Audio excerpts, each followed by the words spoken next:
What is up, everybody? I'm back with Rapha yet again.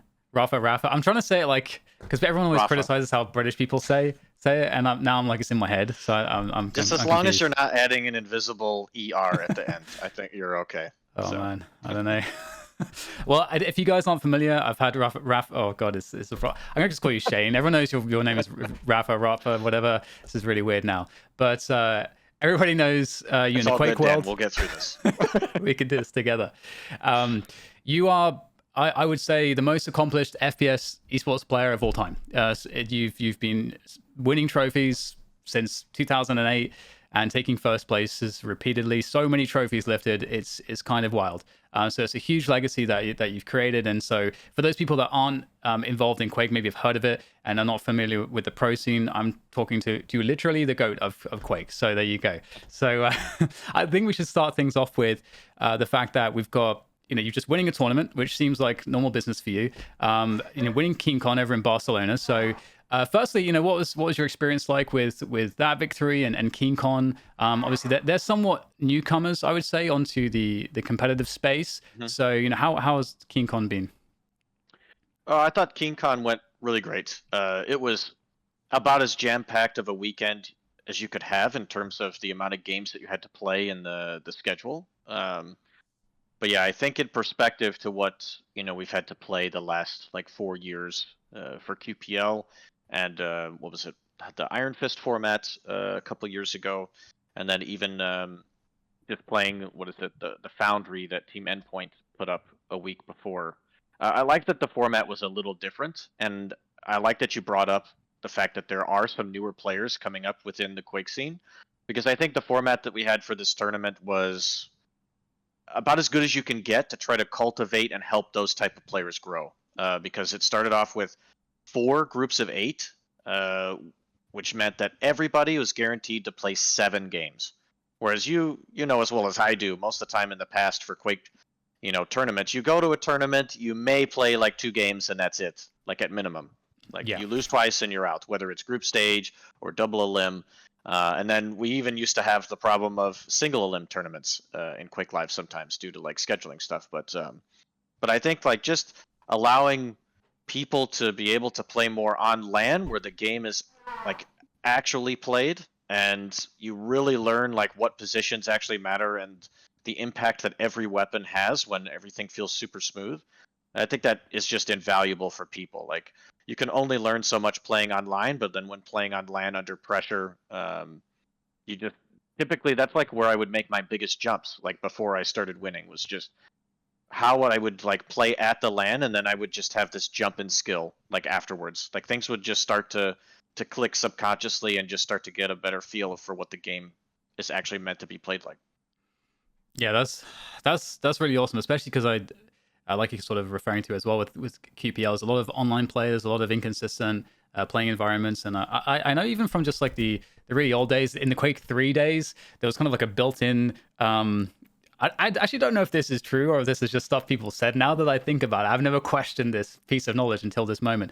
But there's like a built-in 50 ms delay. So when you actually got onto LAN in Quake 3, it was like a completely different experience. And even in games currently where the netcode is really good, like games that people are used to playing like Counter-Strike and Valorant and so on, there is a complete difference between the LAN experience of the game and the online experience in terms of what angles are good to hold, the peak is advantage, all these very basic sort of principles of the mechanics of the game change on LAN. So it's really cool that that you're mentioning that, because it is something that I think people don't consider as much these days.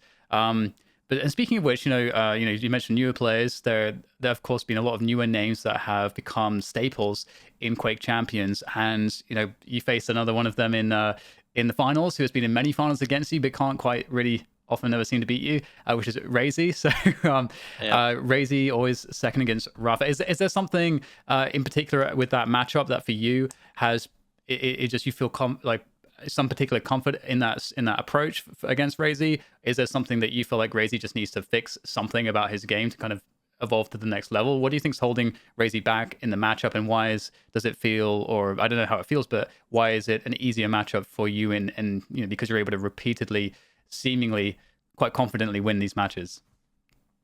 That's a very layered question. And it's not as though it's impossible for him to beat me. He's beaten me a few times. Just as far as like beating me when it's in the finals, it's been a long time.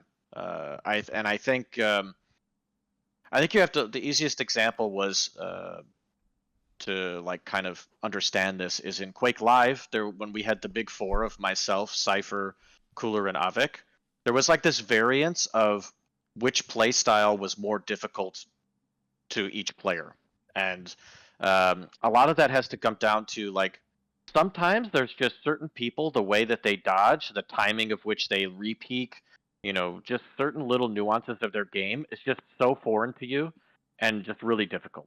It just really matches up well against what you do. So, like for example, Avek was really, really hard for Cypher and Cooler to deal with in terms of like overall raw fighting. But for me, for some reason, just Avek's like style came a bit more naturally. So in those type of matchups, like I tended to have a little easier time playing him, where he gave them a rougher time type thing, and then vice versa with myself against Cypher, and then just depending on what the matchups were like. That's just kind of the same example with Razy, because there's been tournaments where Razy has looked unstoppable. Like how he's playing against everybody else, like they just have no answer for him. But then when him and I play, like I don't know. I feel like I have this better sense of the type of fighting style that he likes to have. And I think the biggest thing that gives me the advantage over him, over other players, is my timing. My timing is, I think, probably one of the strongest things compared to the other top players that have been in Quake Champions. And I think the biggest thing is when he plays this like medium paced game against people, and like both players are making smaller mistakes like together, he adapts better there.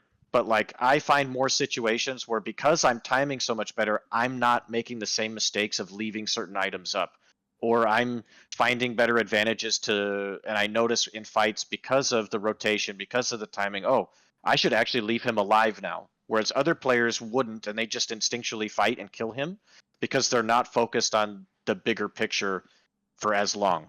And I think that's probably the biggest thing. The other thing is, I think there have been some finals, more so a few years ago than recently, where I think champion pool has kind of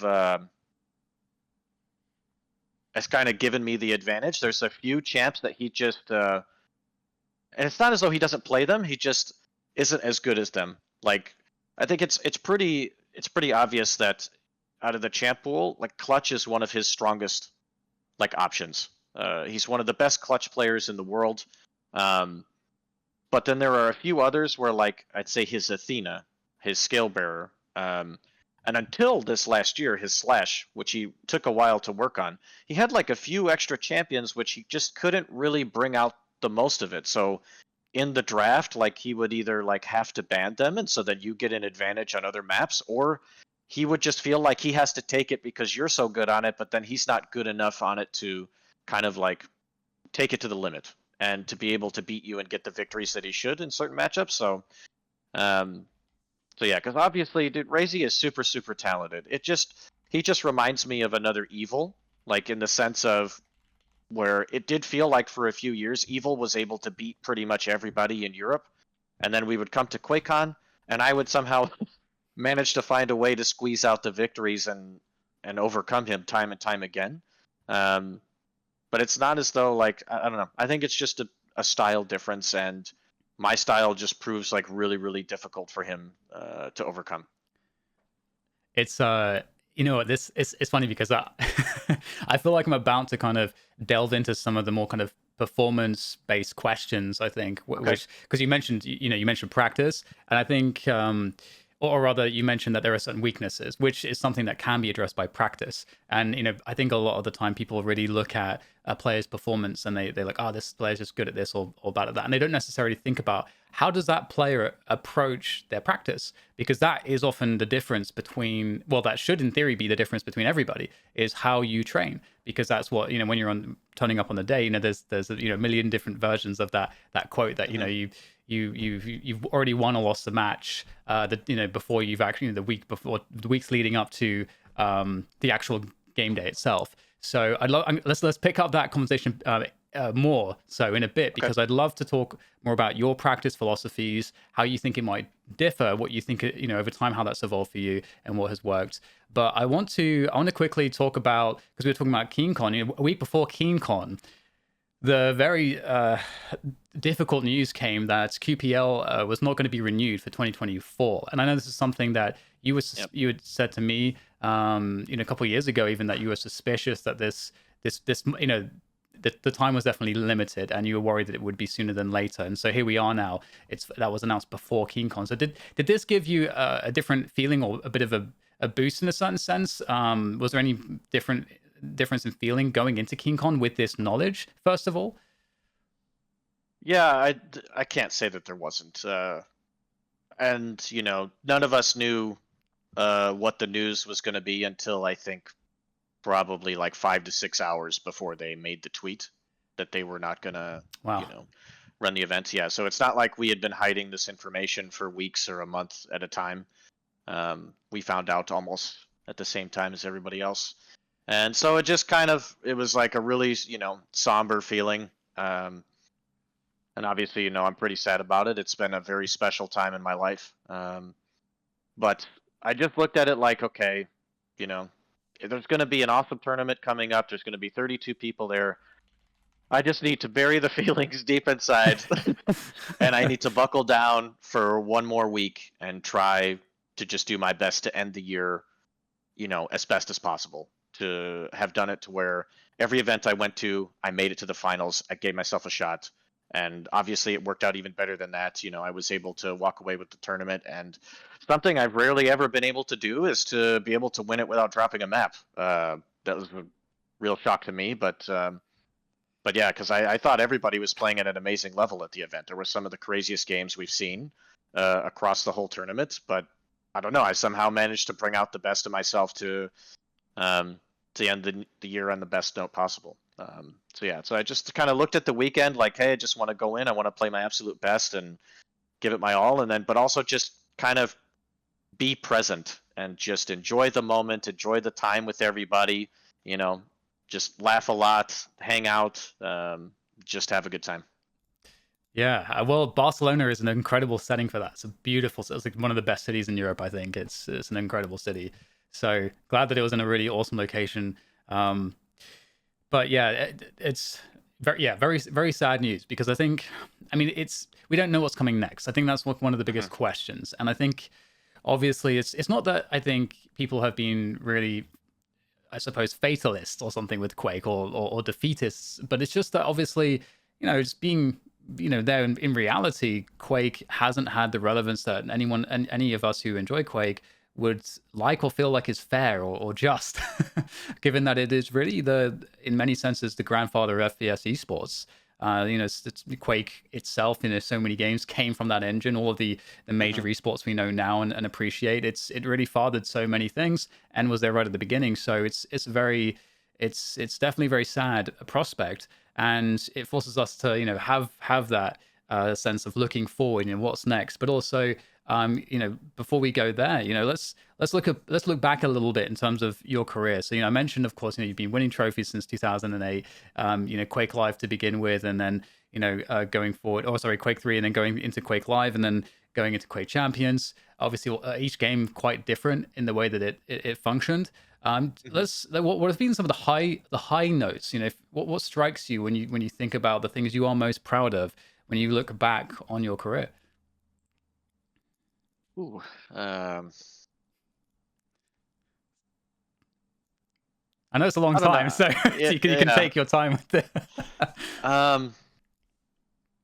Yeah, I don't know. I have so many to be thankful for that it's hard to choose. But yeah, I think one of the biggest ones for me was winning QuakeCon the first time. When first of all, like I went down like 0-2 in the finals against Sparty, and then to be able to come back and to win. But the biggest thing for me was, QuakeCon is where it got started for me. where my dad took me in 2002.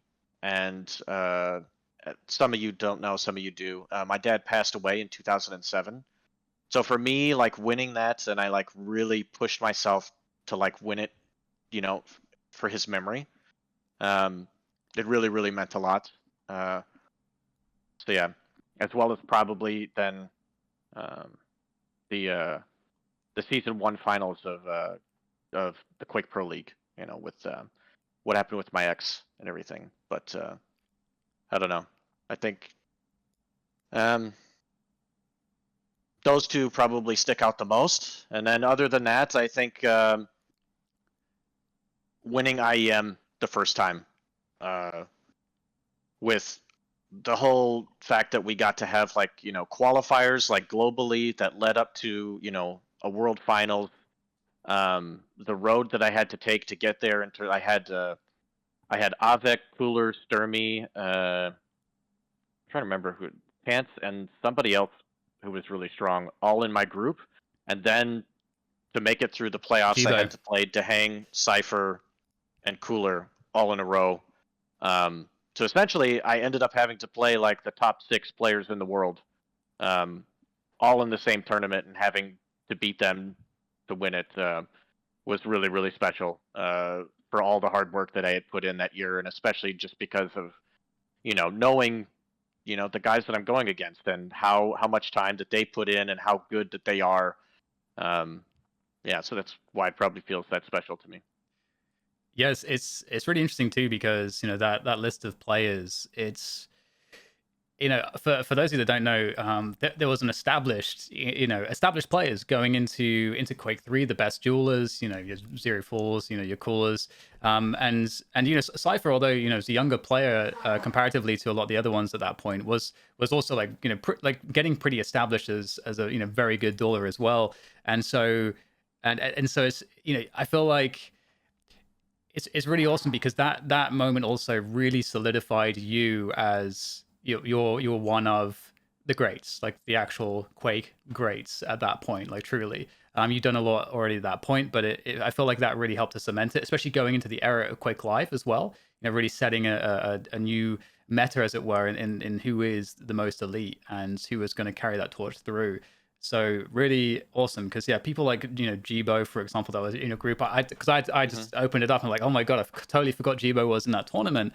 There's a lot of old names that kind of got phased out a little bit, and you were one of the people that ended up kind of replacing some of these older names. So really, really historic stuff for sure. And I actually find it really impressive that you you even remember the order of the matches, even though this is like over a decade ago. So that's it's getting harder to remember them, but yes. Yeah. Sometimes I can get it right. In terms of like other high points, I feel like we've hit some sentimental ones that definitely make a lot of sense as to why they would be high points, the ones you've mentioned. Are there any high points that reflect more about you kind of reaching maybe breakthroughs in your own performance, maybe after struggling for a bit, or needing to reinvent yourself, or perhaps finding some new way to apply yourself that helped you to feel like I am now like really a step ahead of people in a new way? That's a good question. I think there were various bouts of that through Quake Live and Quake Champions, because for the best example, I was winning pretty much everything from 2009 to 2010, and then there started to be like changes to the game in terms of like lightning gun damage changes, and then there were hitbox changes, and there were some slight movement changes to the game and things like that. Where for a little while I did struggle, because the game, like my playstyle wasn't based on aim, and I would say like for a long time, until probably like halfway through like my Quake Champions career, that I would say like pretty much everybody else aimed better than me in like the top 8. Like I had to win because I had to really, really work for everything and try to outsmart my opponents. And there was like a brief period where the game became more like catered to aim because of like certain changes. And so I really did. I had to like really look at like how I was playing the maps, and try to better improve my mechanics, as well as just trying to play even smarter and faster than before, to be able to overcome the inconsistencies within my own game. So there was like a period where Cypher was starting to win again, and then for like about like half a year to a year, and then I started to win again in 2011. Then that kind of happened again for like 2012, where he had a phenomenal year. I think in 2012, he won QuakeCon and DreamHack Winter. No, Evil won that year. But yeah, so I won DreamHack Winter 2012, summer 2012. Then Cypher won QuakeCon, and then Evil won 2012. And then with the rise of Evil within the scene, yeah, I know that sounds funny. Yeah. But yeah, so the rise of Evil within the scene and like trying to etch his name within the top, then I like kind of had to like find a way to push myself again to make it even higher, because as I said with the whole like Razy question earlier, like there was a period where Evil was beating everyone in EU. Like he was looking almost unstoppable, and it was such a weird dynamic then, because unlike Quake Champions, like you could not play with high ping. So there was like no way for me to practice against Europeans when I was living in America. And I had to, like, based off of just review alone and just trying to like literally think about like how to beat this playstyle and try to simulate what those situations would be the best I could in practice, and to try to overcome it. And I managed to be able to do so, thankfully, which led to winning QuakeCon as many times as I have today, because that could have been totally different. Evil could have won a few and had his name etched up there as well. So, and then in Quake Champions, probably the biggest one was because I did struggle in Duel for a little bit in the beginning. I don't think that I was playing the meta of the game necessarily wrong, but I had some matches where you just feel it as a player. Like, you feel like, man, I'm really playing like really well, but just wow. Like there's just some really few like key fights where people are just playing a level beyond, and they're hitting so hard. They're hitting so many clutch shots out of position that it just changes the game. And so I feel like I just had a few bad run-ins with that. Notably, like when Dehang played me at the first QuakeCon and knocked me out. I felt that he played a phenomenal, 2 maps to come back and to beat me. There were some crazy situations where anybody else, I would have secured frags and I would have won. But the way that he turned the games around, ended up me being top 8 instead of in the top 4. And then the same happened, against Noctis, where I think within one match alone, he probably hit like 6 or 7 midair rockets. And it's like, how do you account, for that, type of factor, type thing. But then, but yeah, I just really just kept my head down. I didn't get down on myself about it. Didn't get depressed. I just kept looking at like, okay, well, I still need to find a little something extra to overcome this and to get even better. And I know that I can do it. I know that I can become a champion again. And I think the turning point of doing that at PGL really set the tone for getting that confidence and that momentum. And from there was so I won that, and then I got second to Razy, of all people, at this tournament in Italy shortly after. And then at DreamHack Winter 2018, I managed to win the duel again, and thankfully in that tournament I won both that and then 2v2 with Dehang, and that really capped off the year quite nicely. So I think those were like really big turning points. And then during the QPL era, just the first win in Katowice, like, I don't know, just something before that tournament just clicked in terms of like understanding the meta that I thought was going to work and that I thought I could do that others weren't, and just pushing my game to the next level. I think I really opened up like how time limit duel should be played more consistently, in terms of I feel like the meta in what is more important on what maps for like items and champ matchups, and how you should play the rotation, because the game is different from Quake Live. Like you can't just control everything. It doesn't work that way. You can't just keep collecting items because of the soft cap. And I tried to find a way to like best make it as close as possible by playing a more aggressive style than I had ever had to before.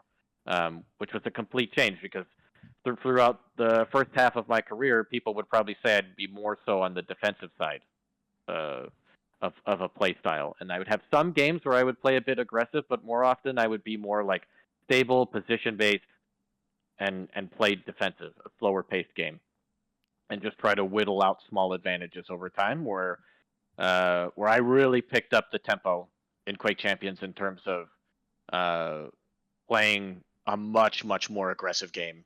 To where if you looked at like who I was back then and then you look now, it might look like two totally different players. Yeah, it's really interesting. There's a few points I want to touch on, and that actually reminds me of CPM Duel, because CPM Duel is probably the first. Well, I guess Quake World is actually the first that has that cap on armor, in that way. Where, well, it functions a little bit differently, but ultimately it's kind of a similar situation where, in CPM, unlike Quake Worlds, you actually really need to get like super aggressive, to really maximize the value there. And if you have the mechanics and the smarts to do it, it's really powerful. So you reminded me of that a little bit. But I wanted to go back a little, I think I want to talk about rivalries a bit. Some of the best rivalries. You kind of touched on some of this a little bit already. Some of the names that are popping up. Firstly, you mentioned simulating. You couldn't simulate, or rather, sorry, you couldn't practice specifically against Evil due to the practice circumstances. Stuck in the US, the way the netcode worked, it just wouldn't really work out. You had to simulate some stuff about his playstyle and kind of essentially theorize it, analyze it in demos. How did you actually manage to? Do you have any examples of what exactly you simulated in your own practice, where you took some stuff from the VODs and you're like, I need to have an answer for this. How did that process work? Do you have any examples? Yeah, I think the biggest difference was trying to find in like watching Evil, like what was making him special compared to everybody else. And there's just this weird thing that he had where, when you as a player, like you enter rooms and you're taking damage, like when you're trying to attack or to take position in a room, and how aiming becomes more difficult because you're taking that knockback. Whereas, so like you could kind of anticipate that, where if you have good positions and you're hitting good like spam and shots and you get good like even like lightning gun like bursts of damage where that their movement is going to be predictable, but it also might affect their aim. So then that can also, like, if they want to keep pushing, then you could maybe turn the fight around. Whereas with that guy, man, it's like nothing affected him. Nothing. It's just it did not matter if he was taking a bunch of damage or getting knocked around. He would still hit so hard. So I tried to stimulate that in some of my practice where, like, the mindset going into it would be, okay, I just need to try to build this internal feeling of, yes, I'm not playing him, but if I was playing him, would I still stick around in the fight, or would I give up position and have to play the longer game and look for something else? Like, how would I approach it? And then try to, like, just already internally build, like, this, like, I guess this alarm in my mind of, I actually can't be around here because against him, it's not going to work out. Like, I'm actually being baited into a death. So really trying to look for that, as well as just, I think just through review, looking for other instances where maybe like you could be more ready for certain like re-peeking angles that he likes to do, or just situations where you might catch him with more free damage compared to others. Like the biggest weakness I found in his game was players that were super rail heavy, he struggled a bit. So like Tilton, he would struggle against. Cypher, he would struggle against.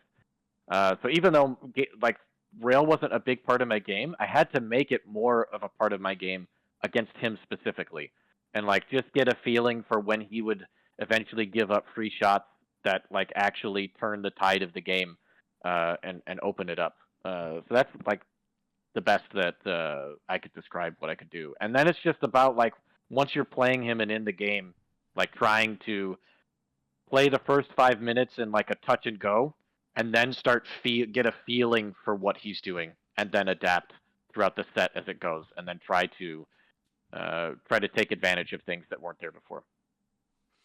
It makes a lot of sense. Definitely pretty consistent. I with what I was witnessing, I remember when Evil came onto the scene, it was kind of crazy. It felt like he changed the kind of formulas, because the way that Duel is played, or I guess one way to describe it for people that aren't familiar with it is that when you're fighting for item control, you want having a bigger stack size allows you to have more of an edge in the fight because you've got more health. And assuming you both hit roughly even amounts of damage in exchanges, if you have more stack size, you're going to win those exchanges. So it's that battle of mechanics as well as having control and good position and so on. And so whenever you're taking or deciding to take a fight over an item or otherwise in Quake, you kind of have this sense in your head of like how much damage you're going to take in a fight. Because you kind of have to do this math ahead of time, and you've got all these rehearsed situations, so you roughly have this evidence to know, okay, I'm going to take this much damage, and then the assumption of that then kind of tells you how good your play may or may not be, or, going into the future, like how that may set you up for the next situations. But when you're playing as players like Evil, he was hitting so much more damage than anybody else in like situations which you wouldn't expect.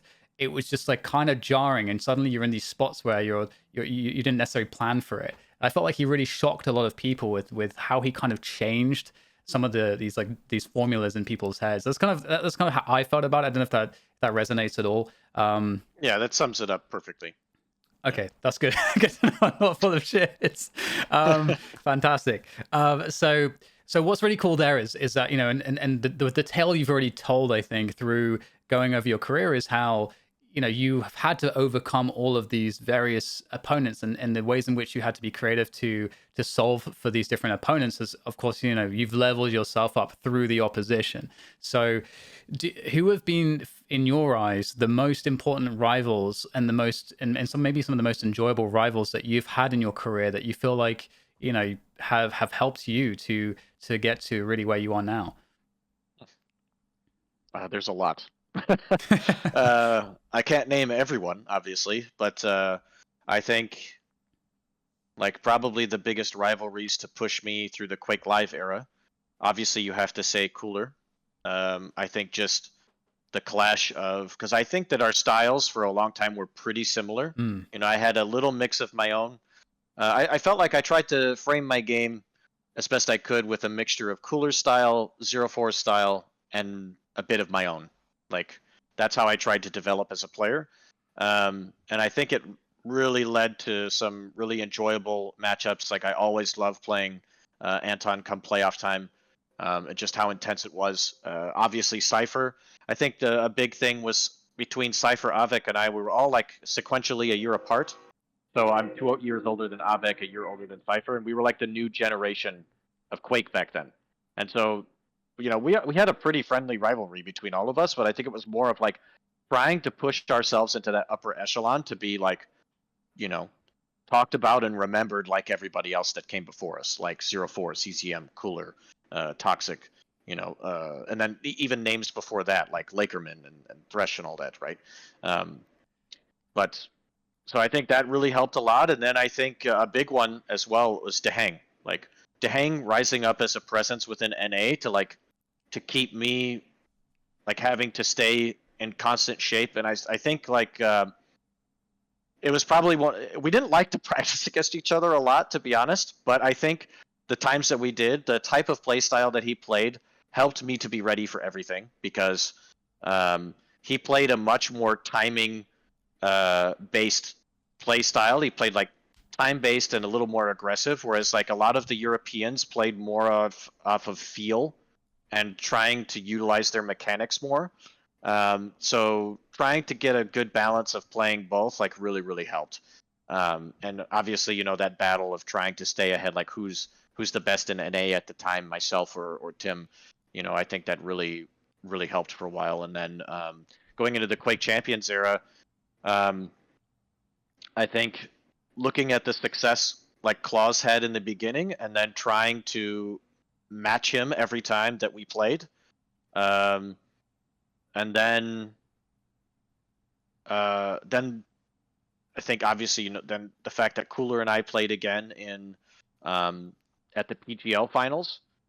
But then after that, I think going into QPL, I was so impressed with seeing how Kilson was kind of able to push himself past the barrier of being like kind of in the top 8 within Quake Live, and then having like some success here and there, but he was always like a pretty streaky player, right? Mm. He had the potential to be the best, but it was really hard for him to bring out his best game over and over again. But to see him, rise to the occasion within Quake Champions and be up there, I think like near the end of round Duel, he was getting like top 4 like pretty consistently, and then for him to win the kickoff event for QPL, and then how many times has he won now? He won 3 QPL events to my, I think it's 5.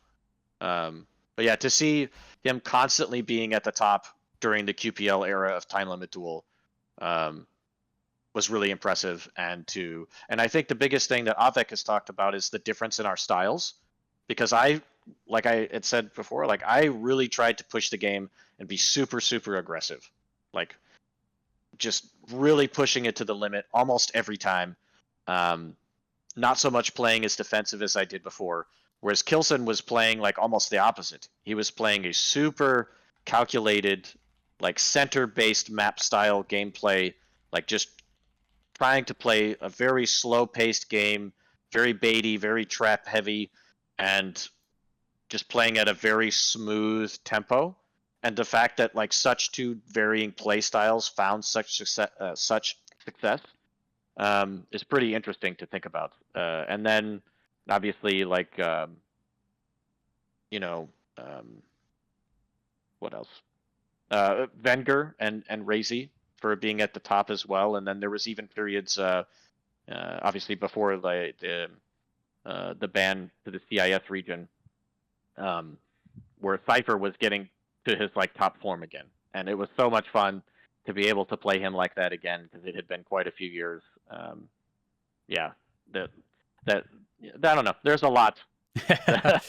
There's a lot that have like. Oh, hold on, my dog is. Yeah, sorry about that. She just started like moving in her sleep and started kicking the webcam. No worries. On accident. So yeah, I just had to get her to move a little bit. No, it's all good. And I think we're sort of at a natural stopping point. I think you would sort of just like close down that thought too. So, so yeah, with all these rivalries, it's really interesting because, this is something where, I think we already sort of talked about it. There's a lot of players that have their styles and they will play to their strengths. And that's kind of course, how their styles generally tend to develop.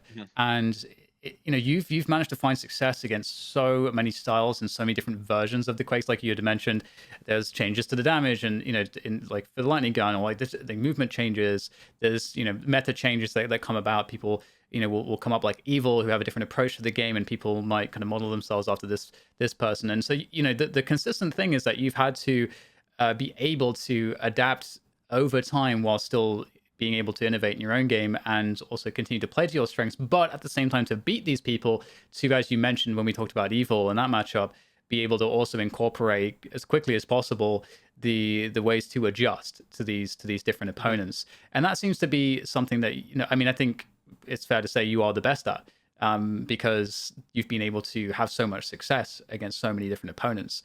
What do you think?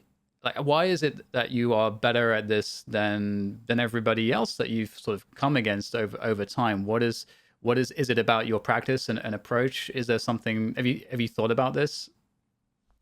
I think to answer it, my goal is to bend like I said before. Yes, I played a more defensive playstyle in most of Quake Live, but my goal is always to be about as balanced as possible. Like, yes, I have a few strengths here or there with certain weapons or certain like fighting styles or whatever, but I really try to be ready for everything, because at the end of the day, after so many tournaments, you're going to have to run into everyone anyway. So you need to be doing the best that you can to be able to handle everything. I think a really big thing that's helped me with that are 2 things. The learning experience of knowing that I needed to do that by, I think this was my first international LAN, ESWC Masters of Paris. That's kind of when I was like coming up. Yeah, that's when I was kind of coming up in the scene. But like right before then, because I had already qualified through NA, so I was going to try to compete and try to place as high as possible and to prove myself. Whereas before then, 0-4 still needed to qualify, so he needed to place like so high to be able to make it to the finals later in the year. And I had went to boot camp with him for like probably like a week and a half before we went to the event. And I learned that like playing one play style too much too often leads you to creating bad habits of trying to just beat that play style. Yeah. And so it was a valuable lesson because like when I went to the event, I lost a couple maps where I probably shouldn't have because I was playing like more so I was playing just one way rather than trying to like kind of feel the opponent out and adapt mid game and play to their strengths and weaknesses. And so I just after that event, I just learned that like you know what, I need to be as balanced as possible, and I just need to be able to adapt. Like I need to not just play my game, I need to play the best game against who I'm playing. Whether that means that I need to pick up the tempo because they're not. I notice that they're not timing well enough, and I can catch them out on rotations, or they crumble under that aggressive pressure. And if they're allowed to play slower, then they're super strong. You know, and then other players where you need to play slower because they lack patience, and you start to feel that as like you're playing them, et cetera, et cetera. So that's a big part of it, and I really made, you know, it a big goal for me to become balanced. And then the next step of it is, I think that I just review better than anybody else has done. I've been able to pick out not only things in my own game, but watching the play styles of others and figuring out the small little things that need to take me to the next level. Whereas I kind of supplemented a lot of review time for playtime because I feel like with Quake, and this probably even applies to like Counter-Strike, because it's the type of game where you're doing the same thing over and over and over. You're doing these like situations hundreds, if not thousands of times. So it's not as though you need to keep like updating yourself on the meta constantly. Like let's say a MOBA where it has like 100+ champions and then a new champion comes out and item changes happen all the time where you have to like stay up to date, where it's more so like once you reach like a really high level and you understand the fundamentals of the game and you really get like to a high level in terms of your mechanics, the margin of increase in your skill is so minuscule that practicing over and over and over and over again isn't what's going to break you through. It's going to be how you're thinking about the game, and also then like just thinking like just theory crafting and really figuring out what's the next step and and kind of like stepping outside of yourself and viewing yourself as if you were your own coach and being brutally honest about what you need to do differently to be better. And I think a lot of that comes just from being able to watch others and to review yourself in a brutally honest take, and then making your practice more so like quality practice over quantity. But I've always made sure that when I'm practicing, like I'm not just messing around. Like even if I'm just playing for 2 hours, that 2 hours I'm acting as if it is match time. If I lose in practice, it's okay. I can learn from it. But getting in the mindset and the mentality that this is match time kind of like always puts you in the state of being ready to play when it's time. Like you don't ever start thinking about other stuff. Like you set up things for yourself like in that practice regiment. So let's say like I'm going to play like 14 maps in a day. And the goal is if I lose more than 5, then for example, I have to do X amount of push-ups or sit-ups, or the nice treats that I were going to have for myself, I can't have now because I spent too much time thinking about other shit during the game. Like I was being distracted, and it like, you know, or like I just I allowed my emotions to get the best of me, and I'm losing because of that. And it really forces you like, look, if I don't want to do all this like negative stuff, I really need to stick to these goals and be honest to myself and try to bring out the best of me. And the whole point is being focused and in the moment the whole time. Yeah, those are probably the 3 things I think that have helped me the most in terms of being able to handle multiple play styles throughout the years and to arguably be the most adaptable player for Quake.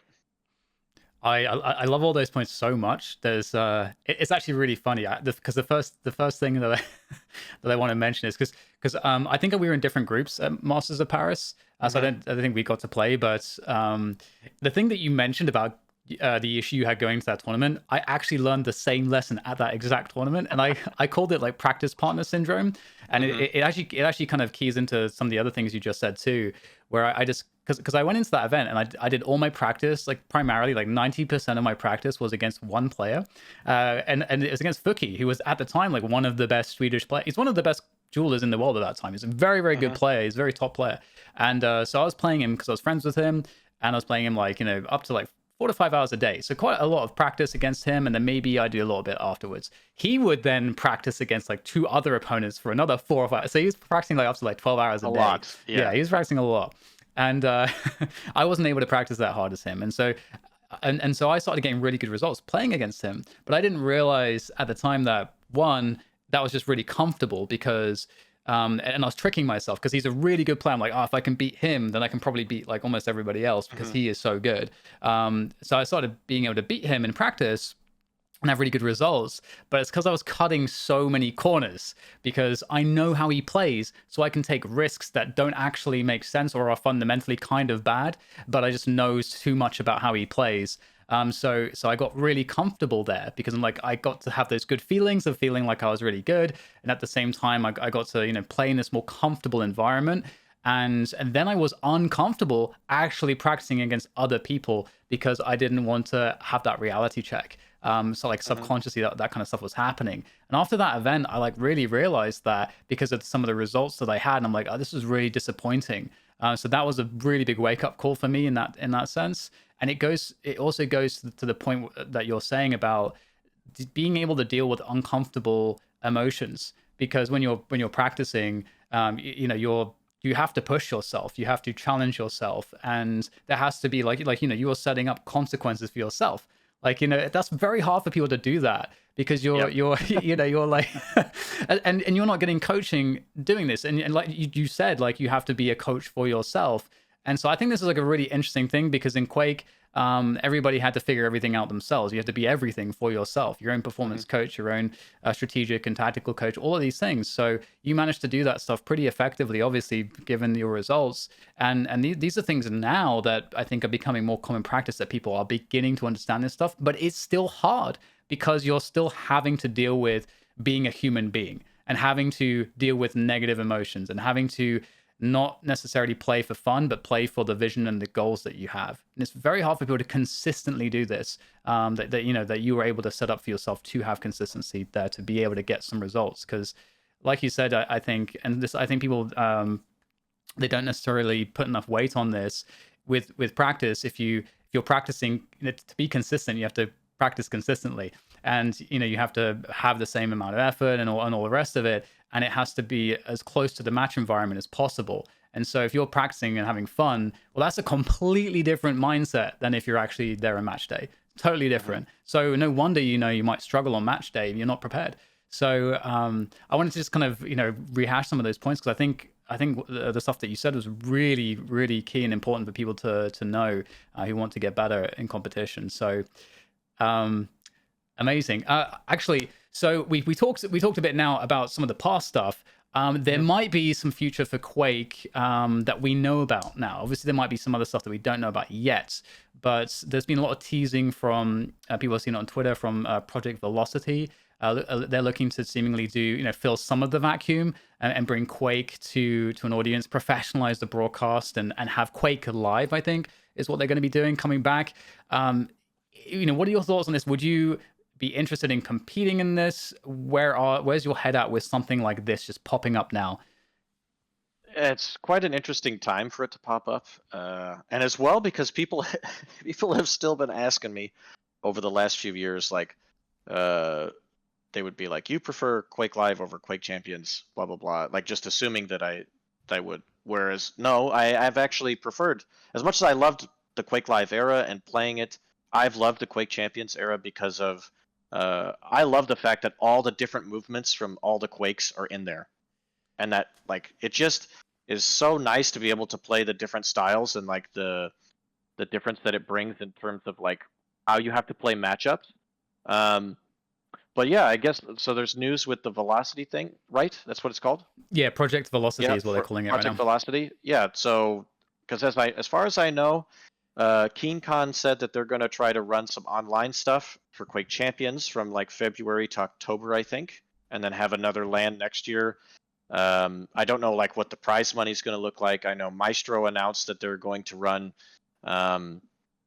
Iron Fist 2, but there's no like exact date yet. There's no prize details.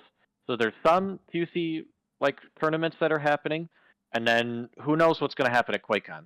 Like who knows what the game will be, what it will, what the prize money will be, what that type of support will be, and then now that this Quake Live stuff is coming up as well, like I think right now I would be a little more open to playing it than before, because I think the amount of time that I had to spend to consistently practice for QPL because of the weekly matches like over and over again, it's not as though like I didn't want to play like Quake Live as well. It's just I didn't feel like I had the time. That's like the same when Diabolical came up. I felt like really motivated and had the time to play the team like tournaments for it.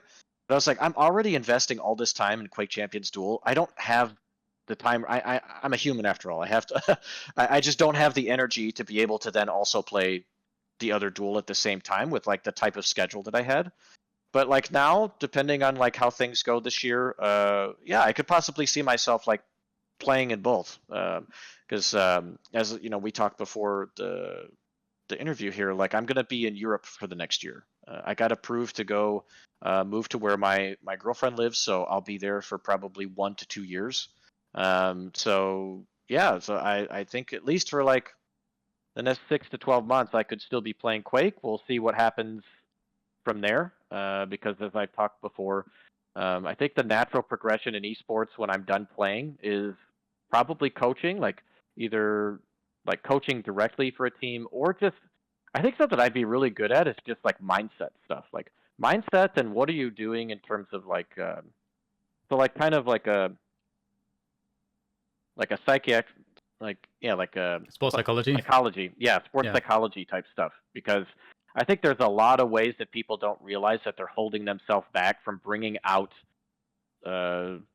their ability to play at an optimal level more often, in terms of how are they sleeping, how are they eating, like what is their practice regimen like, and then that's another interesting thing, because I feel like that's going to be probably one of the toughest things for me to tackle, like in the future when I go down that route, is for team play. Like the biggest example from Quake here is for me, like I've said, I enjoy quality practice over quantity. Whereas there are some players that they need to they're a grinder. Pooler is one of those players, and there would be a couple like boot camps before tournaments where we would go LAN together in Germany, like because SK and Mouse Sports used to share like the same offices. And so we'd play, and I would be satisfied with playing the map pool once, maybe twice in a day against him. And then I'm done with him. I would be done, and I would want to play other players, even if it's playing online. Like we just talked about in the previous, I need to play multiple play styles over, like just kind of play as broad of a range as I can to try to be ready for everything. Whereas he just wanted to play. Oh, that's like I just couldn't do it. I couldn't sit there and play like 10 hours straight, but he's somebody that could do it, and it helped him. Like if he didn't play that much, he didn't feel like he could get the best out of his game. So I think that's also like something like in terms of the future of trying to figure out the balance of finding that between players within team esports, because some players, they just can't. They playing too much like burns them out, or they start going through the motions. But then other players, they need that time. So you need to figure out a way to get them to supplement that time elsewhere, whether it's through ranked or through other like training regimens, to be able to bring it up, to try to bring out the best in them. But yeah, so for right now though, I don't fully know what the plans are for next year. I would like to play. I think that's the goal, is to keep playing, Quake Champions and possibly Quake Live at the same time for this next year. We'll see how it goes. But then who knows, depending on if certain opportunities arise or not. So yeah, I can't really answer more at this time. Gotcha. Yeah, no, it makes total sense. It's funny you're talking about the coaching angle, and the all of the performance stuff is that's been my obsession, of course. So I'm sure we could have like a completely separate podcast about more stuff and kind of drill deeper on some of those ideas. But and I think we can touch on some of that, especially as it relates to your career and your thoughts. Going into the more performance realm of the discussion now. One thing that you've made mention of multiple times, and I think everyone has come to know you for, and I think from even really the very beginning, because I remember, like you mentioned that you'd modeled yourself after a bit of Cooler and 0-4, and I think that's really how people, especially who were in the Quake scene at the time when you were coming up, really remember you, because you mentioned it. You mentioned that you studied Cooler a lot back then, and one of the things too, for extra context for people, back in, well, I think really since 2003, I suppose, the level of let's say the talent pool between North America and Europe, it started dwindling massively for North America. There was a much smaller talent pool overall, a lot less players, and it's such a big country. Of course, it's much harder to get like consistent practice in terms of the latencies, and the netcodes are way worse back then. Oh, yeah. So you had to be creative, and you I think already from the beginning you were that kind of play, and it's something you said that you've done better than other people. And it probably explains at least why you're so good at articulating. I think you're, of all of the players at least, you're the player with the best ability to articulate the theory of the game. And of course, you're pretty well known too for doing that that bit of content with Carmack that people absolutely love, the ESL Classics, when you reviewed the DM6 match against Cooler in an IEM finals, I believe, which is an absolute kind of a great piece of Quake history that people enjoy to this day. So when it comes to breaking down the theory of Quake Duel, like if you could break down the theory of Quake Duel in a couple minutes, what does that sound like? The theory of Quake Duel? I mean, obviously the answer is simple. Die less than the other guy within, like, depending on the era, whatever the amount of time limit is to win the match. But then it's like, how do you achieve that? And it's all about combining the overall base, mechanics of the game and the fundamentals, to understanding how to utilize the items on the map to your advantage. When you're in control and when you're out of control. So it's just a constant ebb and flow of decision making in terms of who has the advantage based off of positioning and weapons, to where then do certain people have certain stacks to overcome the typical advantage that somebody has at a position. So yeah, it's just I don't know. I feel like I'm doing a bad job explaining it, actually, when usually I think usually honestly, it's not that. I think you've done a good job in the sense that you just identified the very base principles, which is like advantage versus disadvantage, and that's coming through the filter of the mechanics of the game. So you're seeing it from like a first principles level, basically. Like that's like the way you're positive looking at it. expected value versus negative expected value that is constantly changing within the game. But yeah, I think, and it's Quake, and also I think a big factor about Quake is like the will of your mind, because since it's all on you, it's such an easy game to like crumble under the pressure. I think Duel is like a really good challenge of like pushing yourself to always believe that you can somehow make the right plays and to come back and to do it, compared to other games. So yeah, but I don't know. It's kind of harder. I feel like it's actually hard to like simply explain it compared to like breaking it down step by step. Yeah. Now that you've asked me, yeah. No, I think that makes sense. I kind of just put you on the spot there, but one thing I do really like that you mentioned that reminds me of something that I was thinking when you were talking before about when Noctis had this game against you where he hit like all these like insane shots and sort of, I think you've repeatedly brought up the mental aspect, the mental resiliency aspect of Quake in general and Duel and really competition and I think from my experience of competing in like various Quakes and different games, Quake Duel is by far the most difficult game mentally to compete in, I've always found, because it's just like you said, if you have a moment's lapse in terms of your mental, you can just lose just straight off of that. You don't get like a round to kind of refresh or a timeout to bring it back like you do in a lot of other esports, or teammates to kind of bring you up, which you may need at various points. In Quake Duel, like, you have to fix the problem, and it's not just that necessarily. It's about withstanding the difficult situations and then actually staying present. Because I've found that in Duel, one of the big things I ran into, I think everybody goes through this, I think this is just a human thing through different competition, in all different competitions, is that you generally go into any scenario with a projection as to what's about to happen or going to happen in the future based on the information you have now. I have these stack sizes, I have these positions, they have these stack sizes and weapons and these positions. Like, you know, in the round, it's this much time when around, it's a 4v3, and these are the, like, it doesn't really matter the situation, but you have this model, and then you make this prediction, and that's how you come up with your play, because then now I've assessed what the best play is going to be. And sometimes what happens is the formula just changes. And in Quake, it can be so frustrating if you feel like you have a play or you set yourself up well, and then the other player does something, whether it's an overperformance or like whatever it might be, they change it. Like Evil, we mentioned, he hits so much damage, you didn't calculate, or, you know, for that in the play you had set up for yourself. Now you have to just let go of that and change it, even if that guy's just been destroying you, you know, and you haven't had a spot, you haven't had a good spot yet. Sometimes the frustration boils over, and you're like, fuck it, I'm just gonna go for it anyway, even though that's the wrong thing to do. You're constantly having to battle it. Yeah. Yep. You're gambling to make back a lost opportunity, and it goes both ways. It's like sometimes it's when an opponent pulls off something amazing, or it's sometimes like you had such an easy fight or scenario and you botched it. So then you double down as if like, oh, I can make that moment back. And so then you gamble, and then you end up failing, and it just gets even worse. So and that's the thing about Quake 2. Like I mean, I think compared to the Quake 3 era, and even before then, like Quake 2 and Quake World, I think spawn killing has gotten much less prevalent because of how they've changed the spawn system over the years. But like the whole thing of like you double down on an action like that and you gamble and you lose, but then which then leads to another potential instant death. You know what I mean? And then it just gets worse and worse. Yeah. It's like, oh, but I'm not gambling now. Well, that doesn't matter. You're spawning. You're happening to spawn here. It's too bad. It's too bad for you. You should have thought about that earlier.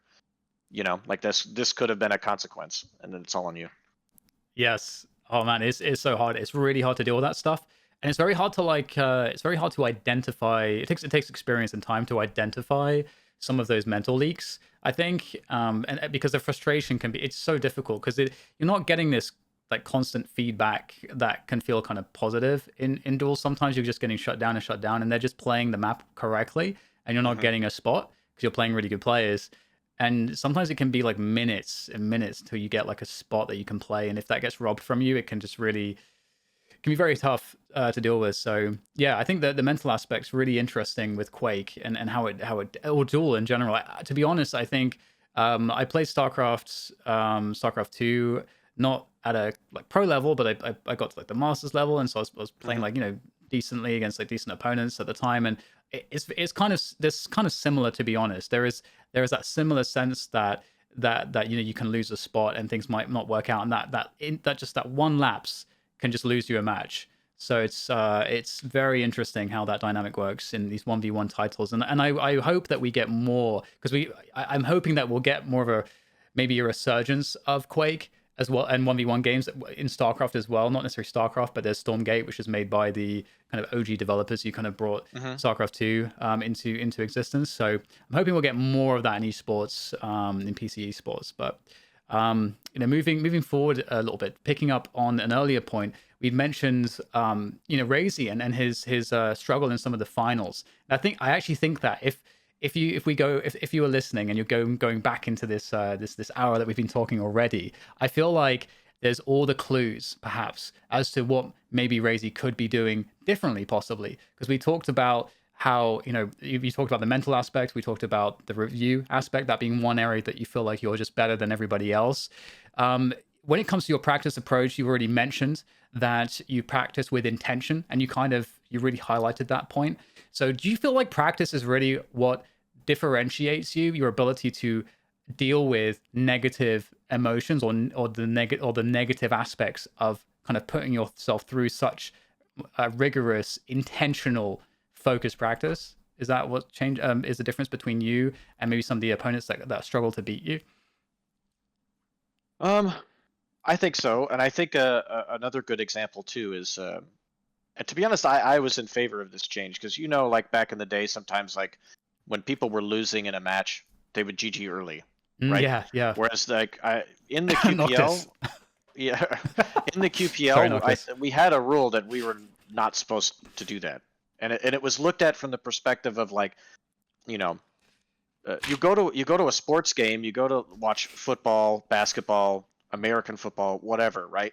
The game doesn't end early. Like you're spending your time there to watch and enjoy the game. Like when we show up for our matches, it's like, no, this is the time that's allotted. You're gonna play this time, regardless of whether you're getting smacked around or not, right? But that also leads into like mentality stuff for practice, where because even in Quake Live, there was sometimes where like I would quit games early, like in practice, but in Quake Champions, I really was like, okay, I'm gonna like go into this like all in terms of unless the game is like, I'm lagging like crazy and I'm already down 10 frags within like 2-3 minutes, then I'm gonna just play it out. I'm gonna play it out to like really force myself to like, if I'm in a bad situation, the only way to like get good at coming back is to be like doing it consistently. To like work on what it is to make that grind, to make crazy comebacks and give yourself a chance to win games that should be improbable to win, as well as what do you need to do to make sure that it doesn't happen to yourself, like so that you don't just like lackadaisically be like, oh, they've given up, and then you just stop caring, but you're in the game and present the entire time. That's something that I really, really focused on, and I think that helped a lot. Like, that I think I did more than other players is just, even if the game was going like shit in practice, just like take it till the end. Just take the beating and just learn from it, and like try to use it as, okay, if this was a match and I was getting beat like this, I still want to like try to gain like some momentum for myself and get a more of a feeling of the game, or and in sense of like how they're playing on the day and what I should do then for the next map as well. So I think that helped me a lot over the last few years. It's just also making my practice like that, which goes into the whole every practice needs to be like it's a match type deal, and having that mentality all the time. Yeah, it's so interesting because I feel like there are some simple things people can do to get really like a lot of gains in these areas. I think and I think this is why review is so important, because it gives you that time when you're not playing to then give yourself something to focus on next time you play. So because you can sit down and identify that, you're I mean, if you're honest with you have to, I mean, that's the trick. You have to kind of be honest with yourself. And some people do struggle a lot with that. It can be difficult. That's why coaches can be particularly helpful. But just like having a reframing of the situation that you can do ahead of time can be really useful. There's a really great, I don't know if, are you familiar with Jocko Willink? No, I'm not. Oh, I'll have to send Sorry. this to you. There's this great clip. He's a Navy SEALs commander, like a pretty famous one. He's written a bunch of books at this point, and about leadership and various other things. But there's this really cool thing from one of his podcasts where essentially the gist of it is that basically everything that happens, the response is the same. It's good. It doesn't matter. Like, you lost your job, good. More time to get better. You're getting destroyed in a duel. Like, good. You have time to practice being out of control and being in a really shit spot. Like everything gets reframed instantly into this place. Positive outlook, instead of like, always trying to find the silver lining in something rather than getting down about it. Yeah. And it speaks so much to how you're looking at things. 'Cause you're always like, I feel like you're always like looking at things through the perspective of, well, I want to win at the tournament. So you're not just like thinking about emotionally first, like, oh, this feels really shit, and you're like getting frustrated. Like it feels like your vision, your goal of winning and good quality practice, that just supersedes the shitty emotions you might be feeling at the time, which for a lot of people is hard to overcome that. And that's, I think, where the problem can come, is just the emotional battle. The emotions often tend to win because people are not, it's very hard to get that control, and it's, you have to be even aware of them, like what's happening first, which can also be difficult. I think I even had to like relearn it again to be honest. I would say from like 20, what was it? Probably it started to feel like this in like 21, and then most of 22, where just to be honest, like some of the Quake Champions like matches felt super inconsistent. Like there would be like crazy desync. Sometimes sometimes it would be for an entire game, and then other times it'd be like, oh, it'd be for a few minutes, and then for you, and then it would feel like it would be for the other guy. And you just have to look at the stats sometimes from matches, like through these periods where it's like guys who consistently LG 40 plus or rail in the 50s, and yet for the first 5 to minutes of the game, or even some whole matches, they only hit like 20%. It's like something's not right, and it's very, very frustrating to experience that and know like that you feel like you're being held back from even sometimes like if you realize what's going on, you feel like you can't even defend positions sometimes. And so there was like times where like I was getting like pretty upset, like, and like through practice, and just upset at the game because it felt like an external factor outside of how the other person is playing and what I'm doing is like causing issues, right? And there doesn't feel like there's like a fix for it. But like having to kind of like reframe my mental perspective in practice again, even with that, so that like if that's happening in a game, don't just give in to that frustration and give up. To like take a deep breath and to reframe it like, okay, look, if the game is gonna feel like this and feel like shit, like for whatever reason, look, if I can make the results of this game super, super close, where it's like they only win by 1 or 2 frags, and like the disparity of the feeling of the game was that great, then that means that I actually was playing really, really well. I still gave myself a chance to win, or even in the odd game where it doesn't feel good, it feels like it's really lagging, and you still pull out a victory anyway, then that shows that you have the mental toughness to make it through, even when things are going right. And like it just helps you like as you get into tournament mode time. And it's something that I was struggling with for a little bit, and like I really had to like step back and be like, look, you need to stop. You could complain all you want, like you can vent it, but you can't give into it internally. You have to keep going and keep thinking in the moment, and keep problem solving and thinking about what's next. And like just look at it like just I don't know, just even though you feel like you're handicapped for a little bit, it doesn't matter. Nobody cares, but you need to overcome it anyway. Yeah, I like what you're. I think one of the ways I am enjoying right now, the way you're talking about this, is just it's.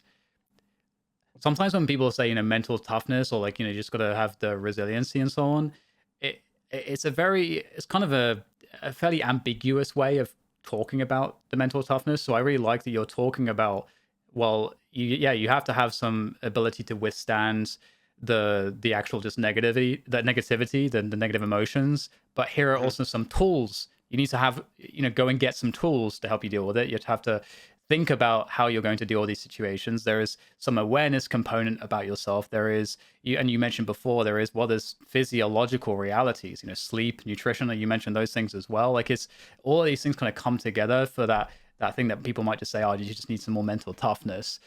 So I think one thing that is pretty consistent for you as a player in your career, it feels like, is that it really seems like you do really drill down to the fundamentals to as much as possible, which is then how you're able to have comprehensive approaches to get the most out of what you're doing, which I think is really a great talent that you have.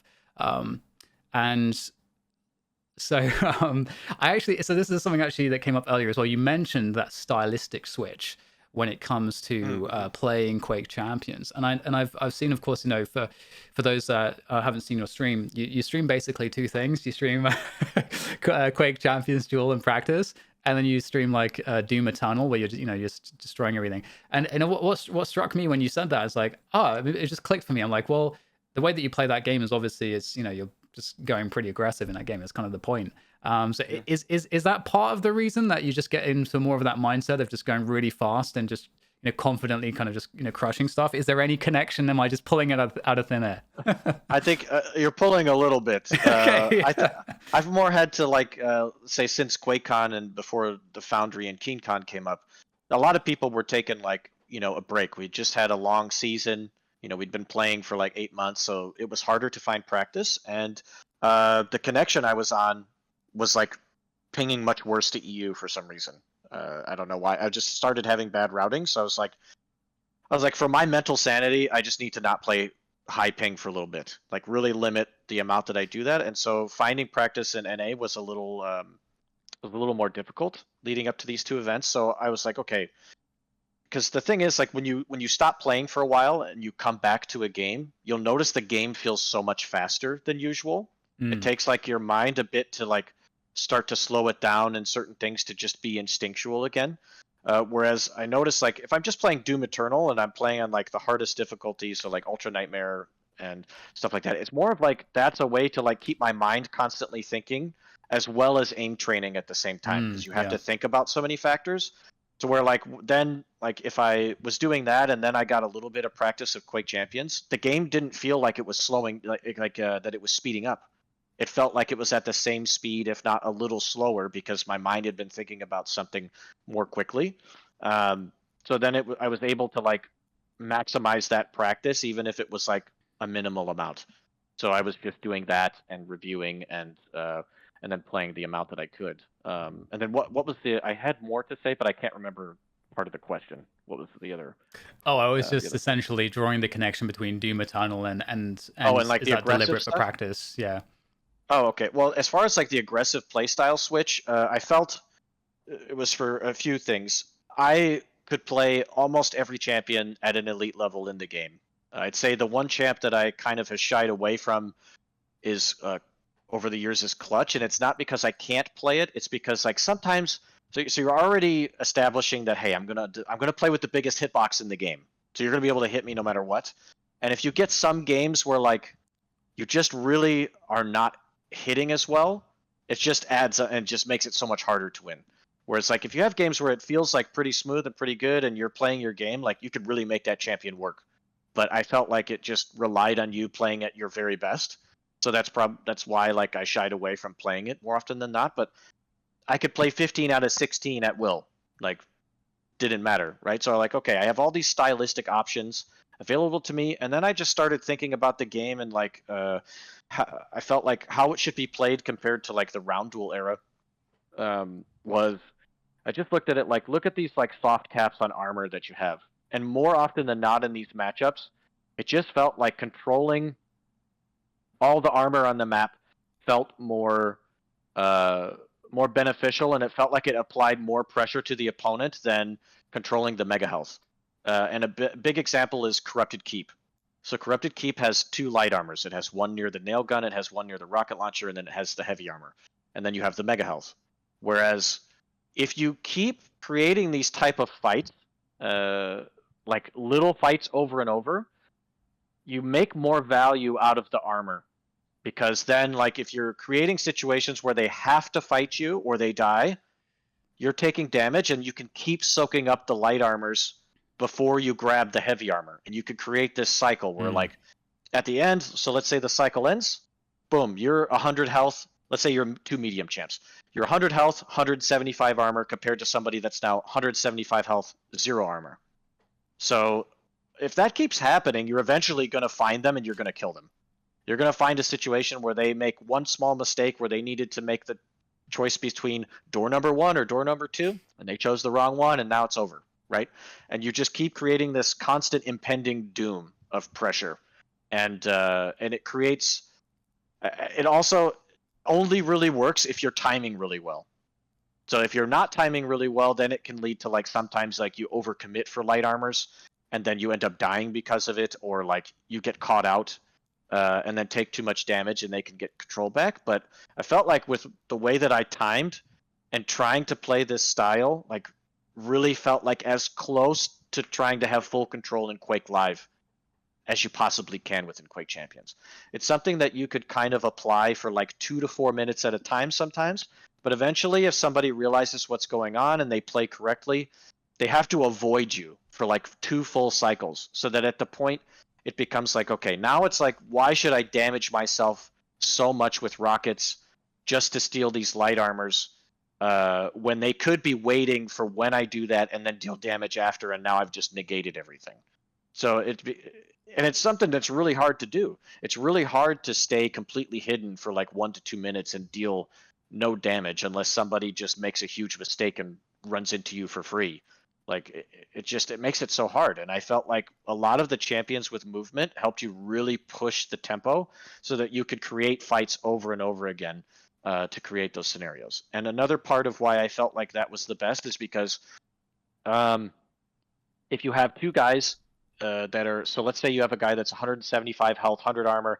You have another guy that's 100 health, 175 armor. The way that the damage ratio works, because armor is 2/3 to 1/3 for health.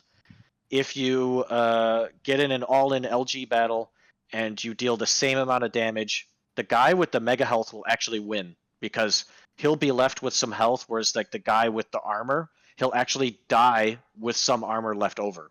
So playing the style of trying to control the armors more often and taking smaller fights over and over and recouping your health around the map, which spawns faster than the items in general, like just creates like more and better opportunities for you. Whereas if you have the situation where you're the mega health guy, you have the full stack and you have armor, you want to create more all-in opportunities, which is much harder to do compared to creating smaller fights over and over. And so that's what, I don't know, I just felt like my movement was really, really good. My timing was probably better than everybody else, and I just felt like I could do something that others didn't. And yeah, and I think my aim picked up throughout Quake Champions to the mice that I was switching to, as well as just I think playing more team modes in the beginning really helped my combat skills in general. And so I was able to extract more out of my game as well in terms of the fights that I was able to take more consistently. And yeah, and I think that's why I just made the switch and just felt that it was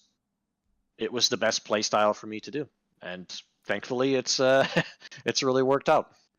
Yeah, no, and it sounds, I mean, for me that's the most fun way to play. In fact, that was actually the reason why I always had less fun dueling, why I always prefer the team modes, is because in the you know, historically, like you mentioned in Quake, Quake 3, Quake Live, it's a lot more about trying to play defensively. There's like more defensive play. I mean, you have to go aggressive, but you can't, like, I preferred CPM Duel, and like, you know, because it's kind of similar, like you're always able to put the pressure on, you're able to actually do more with movement and mechanics in those games. You don't have to be as super efficient in the more defensive ways. So I actually wish I'd played Quake Champions Duel more if I'd had the time, and if the engine was, I think, a bit like more approachable. I think, you know, there's been some sticking points there, but moving on, there's a question I have to ask you, and I want to ask about the setup stuff as well, like, because I've done so much content lately, and I've delved massively into the world of mechanics and aiming and the aiming communities and stuff to find out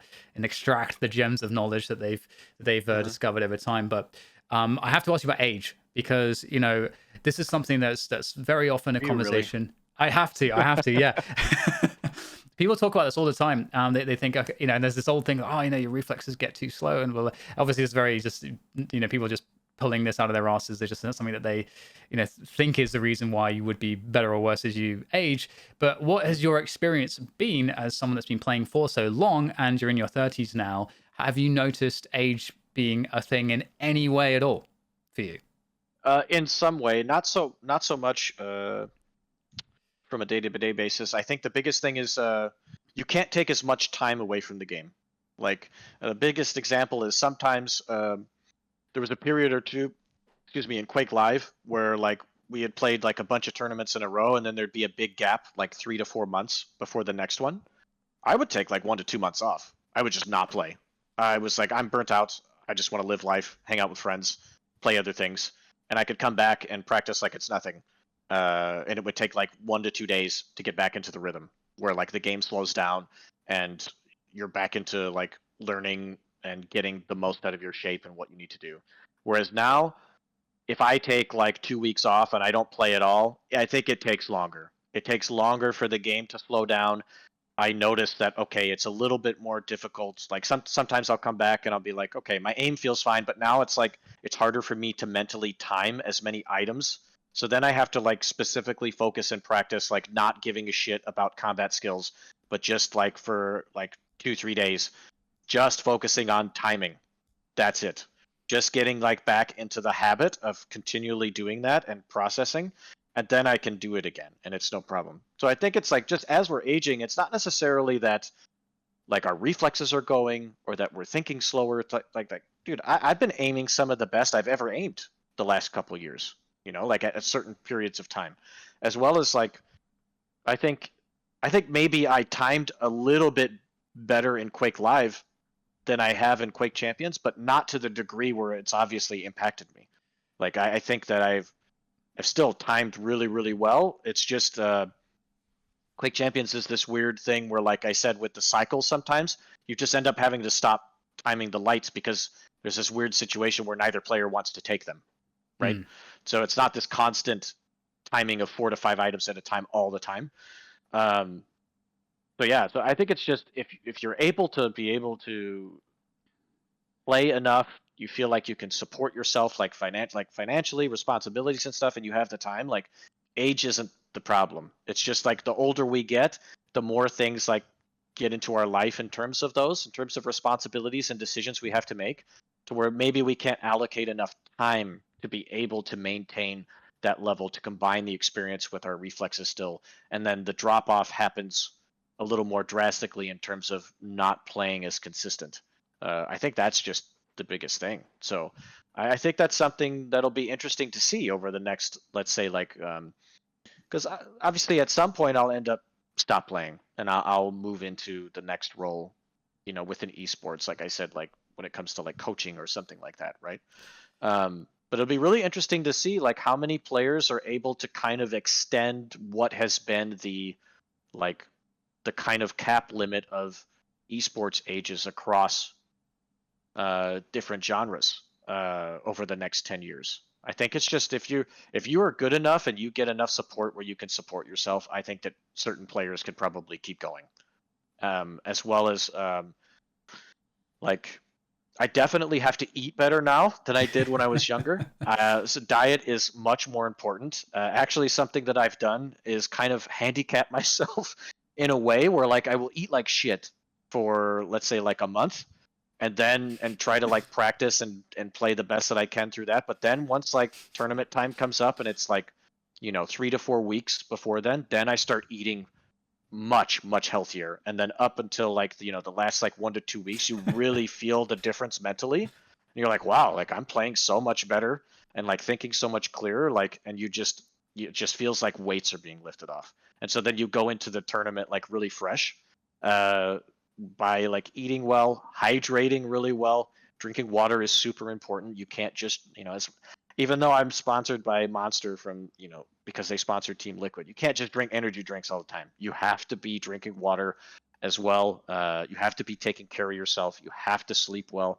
And then something else I noticed a few years ago is I can't just play with whatever mouse that I want to play with anymore. I have to make sure that the shape kind of fits and is more ergonomical for me. I noticed that if I start playing with a lot of mice nowadays that are symmetrical instead of ergonomic, I just can't play with them. They don't fit my hand well enough, and like my pinky wants to naturally like grip to the mouse, and so then it's like in a constant state of like tension, which then leads to like carpal tunnel problems.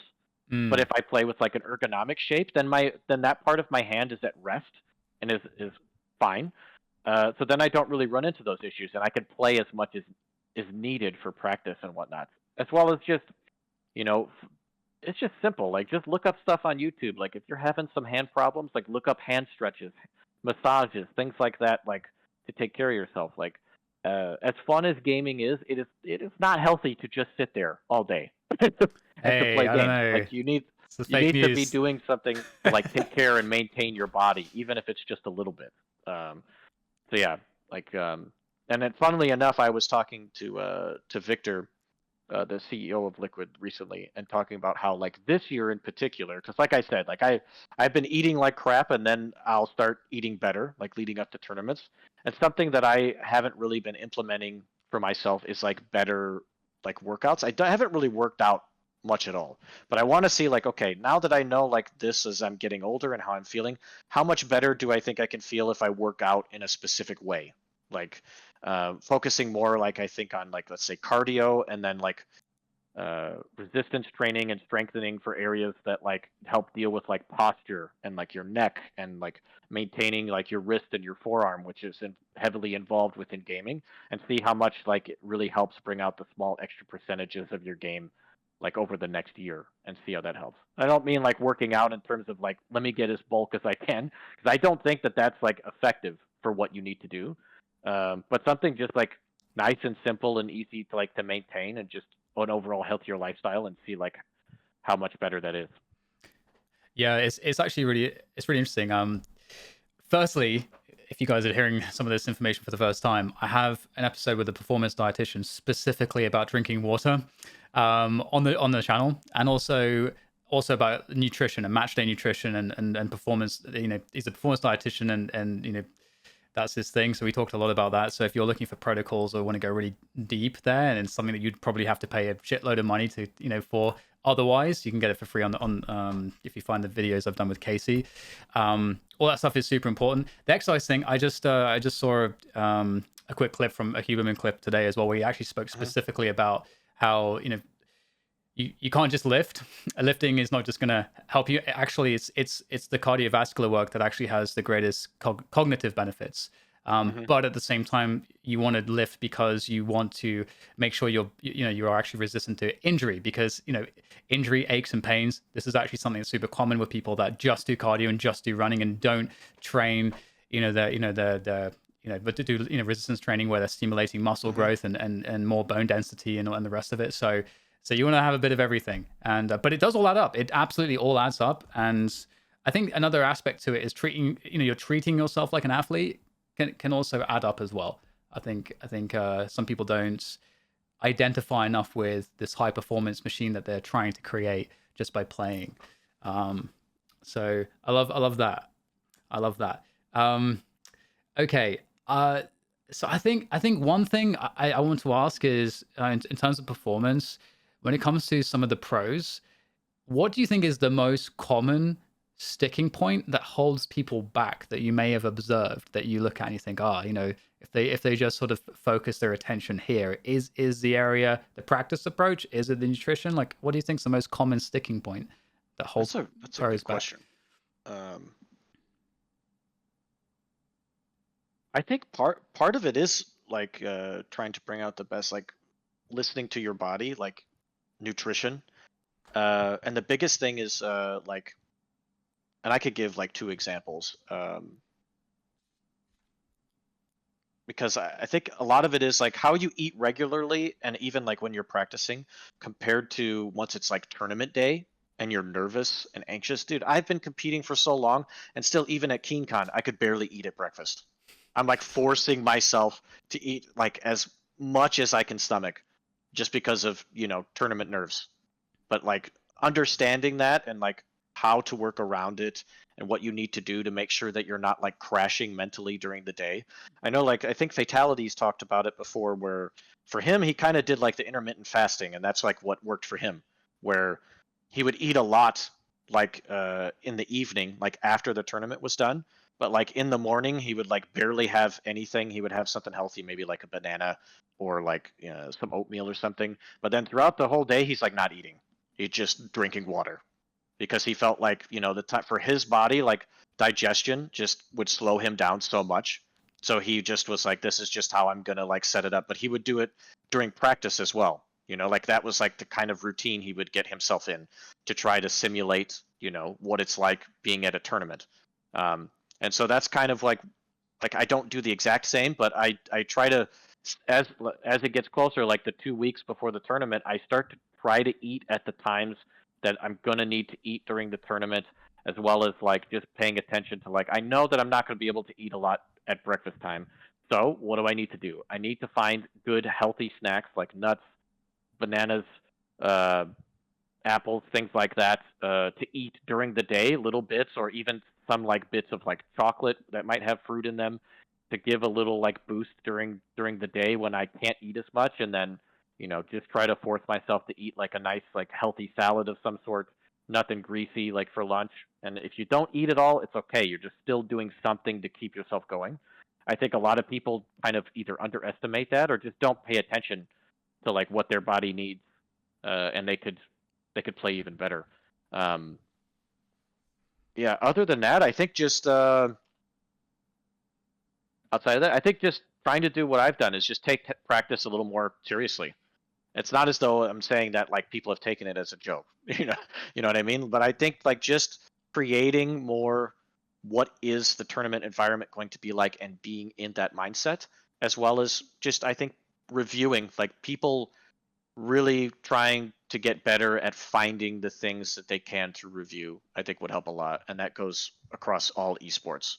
I think review is something that's not done enough, and I think needs to become like more of a precedent. You can learn so much from watching yourself and other players and teams.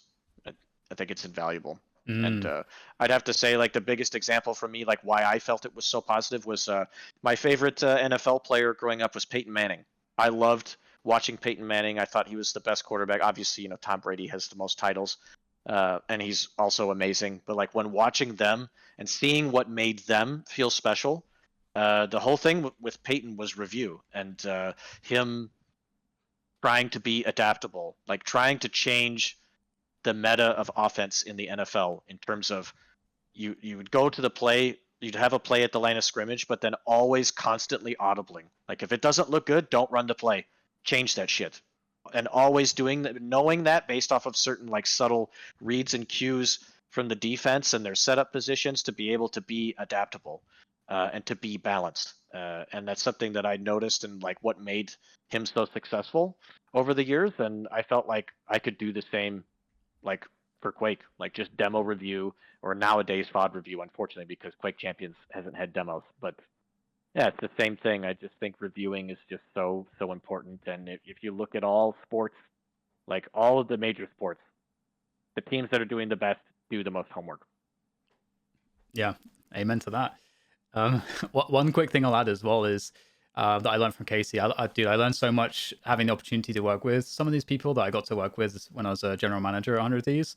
But all the performance stuff, you know, I made really good. I'm like close friends with basically all of them now because I'm so nerdy about this stuff, and they obviously love talking about it too.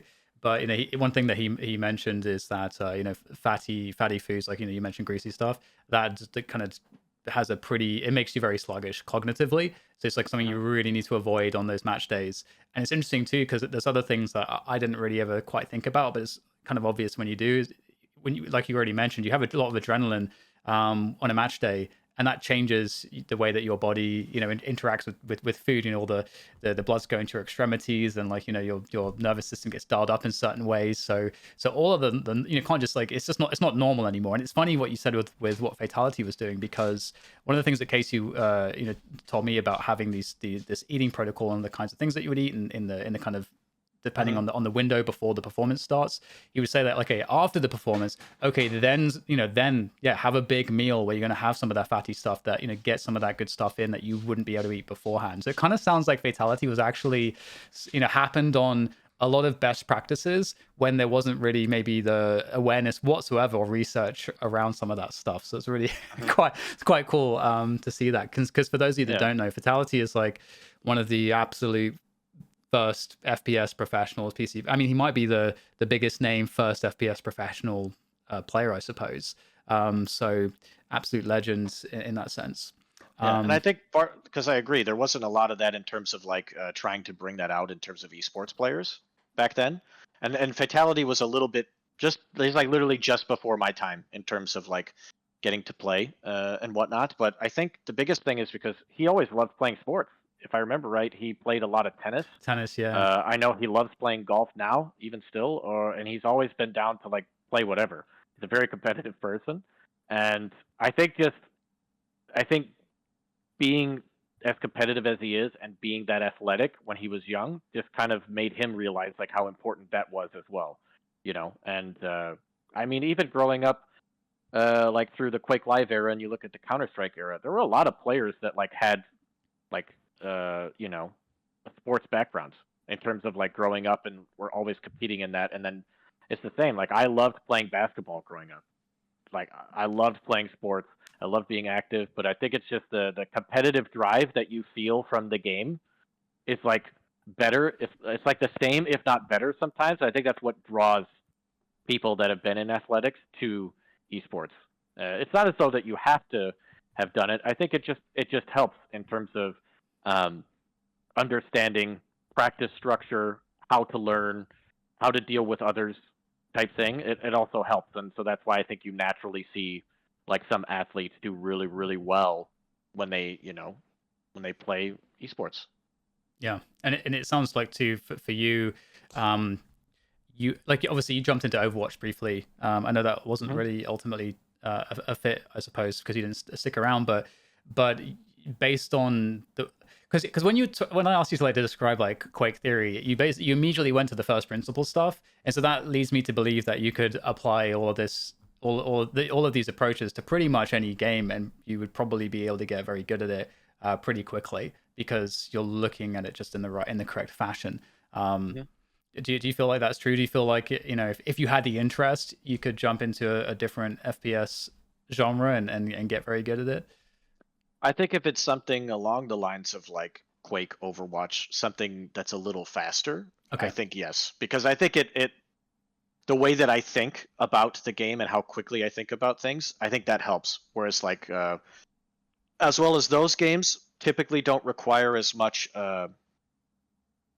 precision aiming, so as like Counter-Strike or Valorant, for example. I could probably play those games and after a few months I could get pretty good.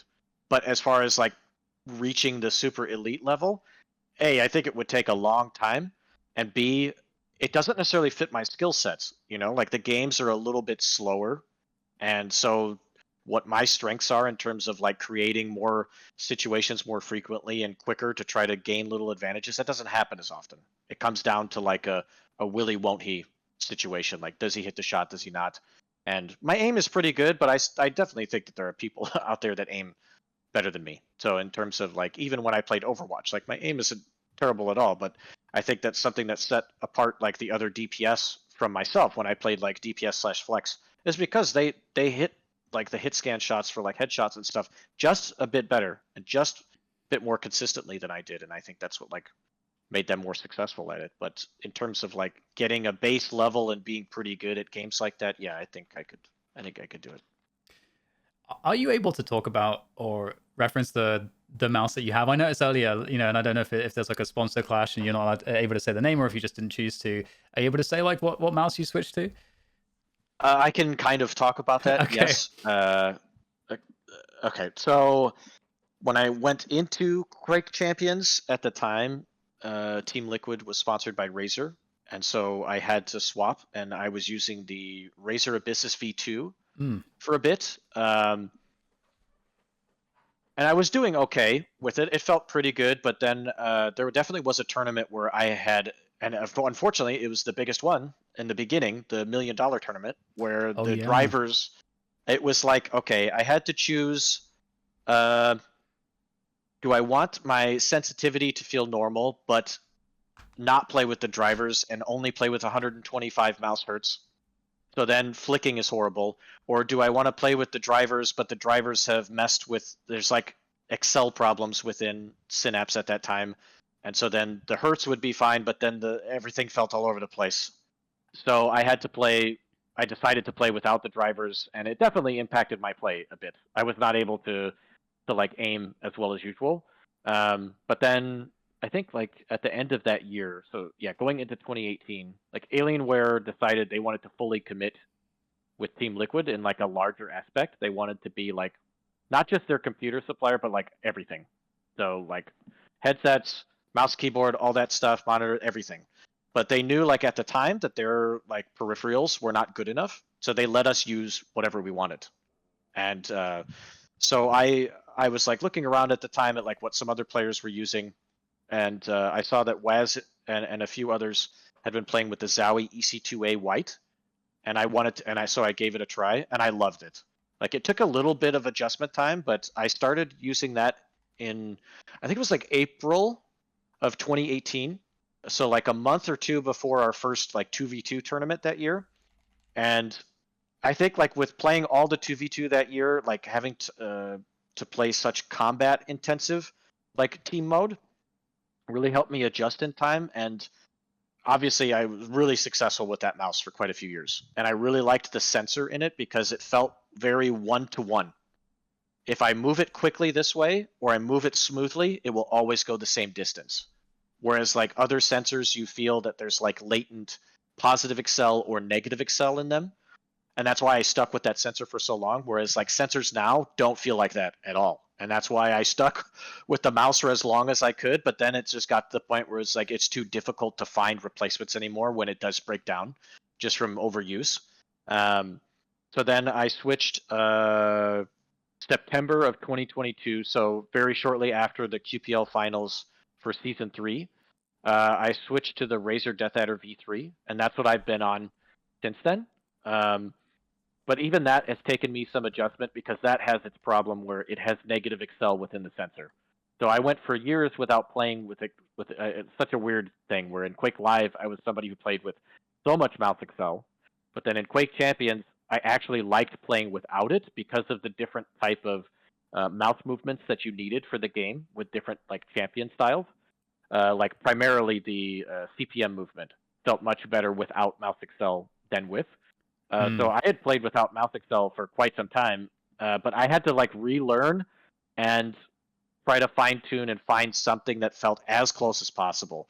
So I've obviously played like really well with the mouse, but I still feel like I could get a little bit more out of it. And also I was willing to make the switch at the time because I finally felt like when trying different wireless mice, because I had been trying different mice, like even still while I was using the Zowie EC2A White, the previous couple of years before. But I could still kind of feel, and it might just be like a Quake Champions engine thing, but I could still kind of feel just the slightest delay with like wireless stuff. But where by this point in 2022, it didn't feel it anymore. It felt like really good, and I was willing to make the switch to playing on wireless stuff. I will be switching to something else this next year. I cannot talk about it at this time, but yeah, but I've done pretty well with this mouse, so I can't complain. Like the Death Adder V3 has been really nice. So yeah, and I think there's like one or two other players in the QPL that were playing with it. I think Maxter was also playing with it, and there were a few others. I just can't remember who. And then the others that seemed they liked. Most others were playing with the G Pro wireless from Logitech. And then I think Kilson was the odd one out of all of us still playing with a wired mouse. I can't remember which Logitech he was playing on. I think it was mostly due to the shape. Like he liked the shape better, and that's why he was playing with that. But yeah, I think pretty much everybody else is on wireless now. So that's what I've used over the last like 6 years. I went from the Abyssus V2 to the Zowie EC2A White to the Death Adder V3 Pro. And I liked and there's another thing too, which some people don't know when buying a mouse, and unfortunately sometimes you can't try them before you buy them, depending on like if they're just sold online or not. The color actually, like I would pick a different color, but the texture actually changes based off the color you have, because typically, let's say like the black version of the wireless mouse is probably the default like material that they use, whereas the white is like a painted like coat on it, where it changes the texture and like how it deals with like your grip. So like and I like the way that this feels, as well as like the EC2A White also had a black version, but the white version, I liked the glossier feel to it than the black version. Whereas like some other mice, like the black version of the mouse feels better with how like the texture is compared to the different colored version, for example. So I think that's something where if you can try a mouse, like, and you can actually see whether like the different colors like affect like how you like the feel, you should at least hopefully like hold it in your hand and use it a little bit before you buy it. It does make a difference in terms of you're going to use the mouse for quite some time. You want something that's very comfortable for you for the long run. It's super interesting because actually before I say this, what pad preferences do you have in terms of? I've been on what I do, and this is also for like prepping tournament environment. I use 2 mouse pads actually, because sometimes you don't know when you go to a tournament what type of desk it's going to be on. And if your pad is kind of thin and the desk is not like super flat and stable, sometimes the surface actually interferes with how you're moving around and it can cause like inconsistencies. Whereas, so I have like a big Razor Goliathus pad on the bottom, which is a bit thicker. It's a cloth pad. And then I use the Artisan Hien Mid on top, which is it's a cloth pad, but it's like a textured cloth pad. And I've liked it because I feel like it reads a little bit more accurately with the way that it's the way the texture is designed. So it does feel a little faster than what people are used to if they're just on like regular cloth pads. But yeah, so that's what I've been using Artisan for a long time.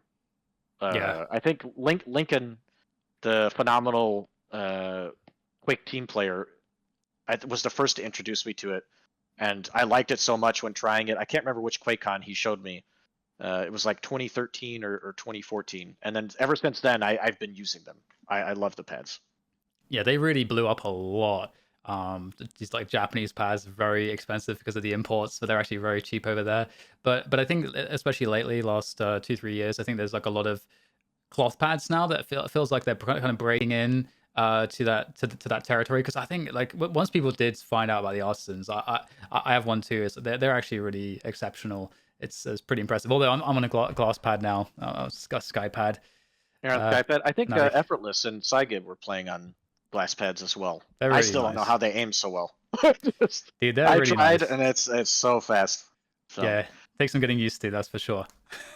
Are you doing the? I can't remember. You'd have to talk to Effortless, just message him about it. But I know that there's this like technique, like this like type of material you put on the feet so that they don't wear out as quickly on the glass pads.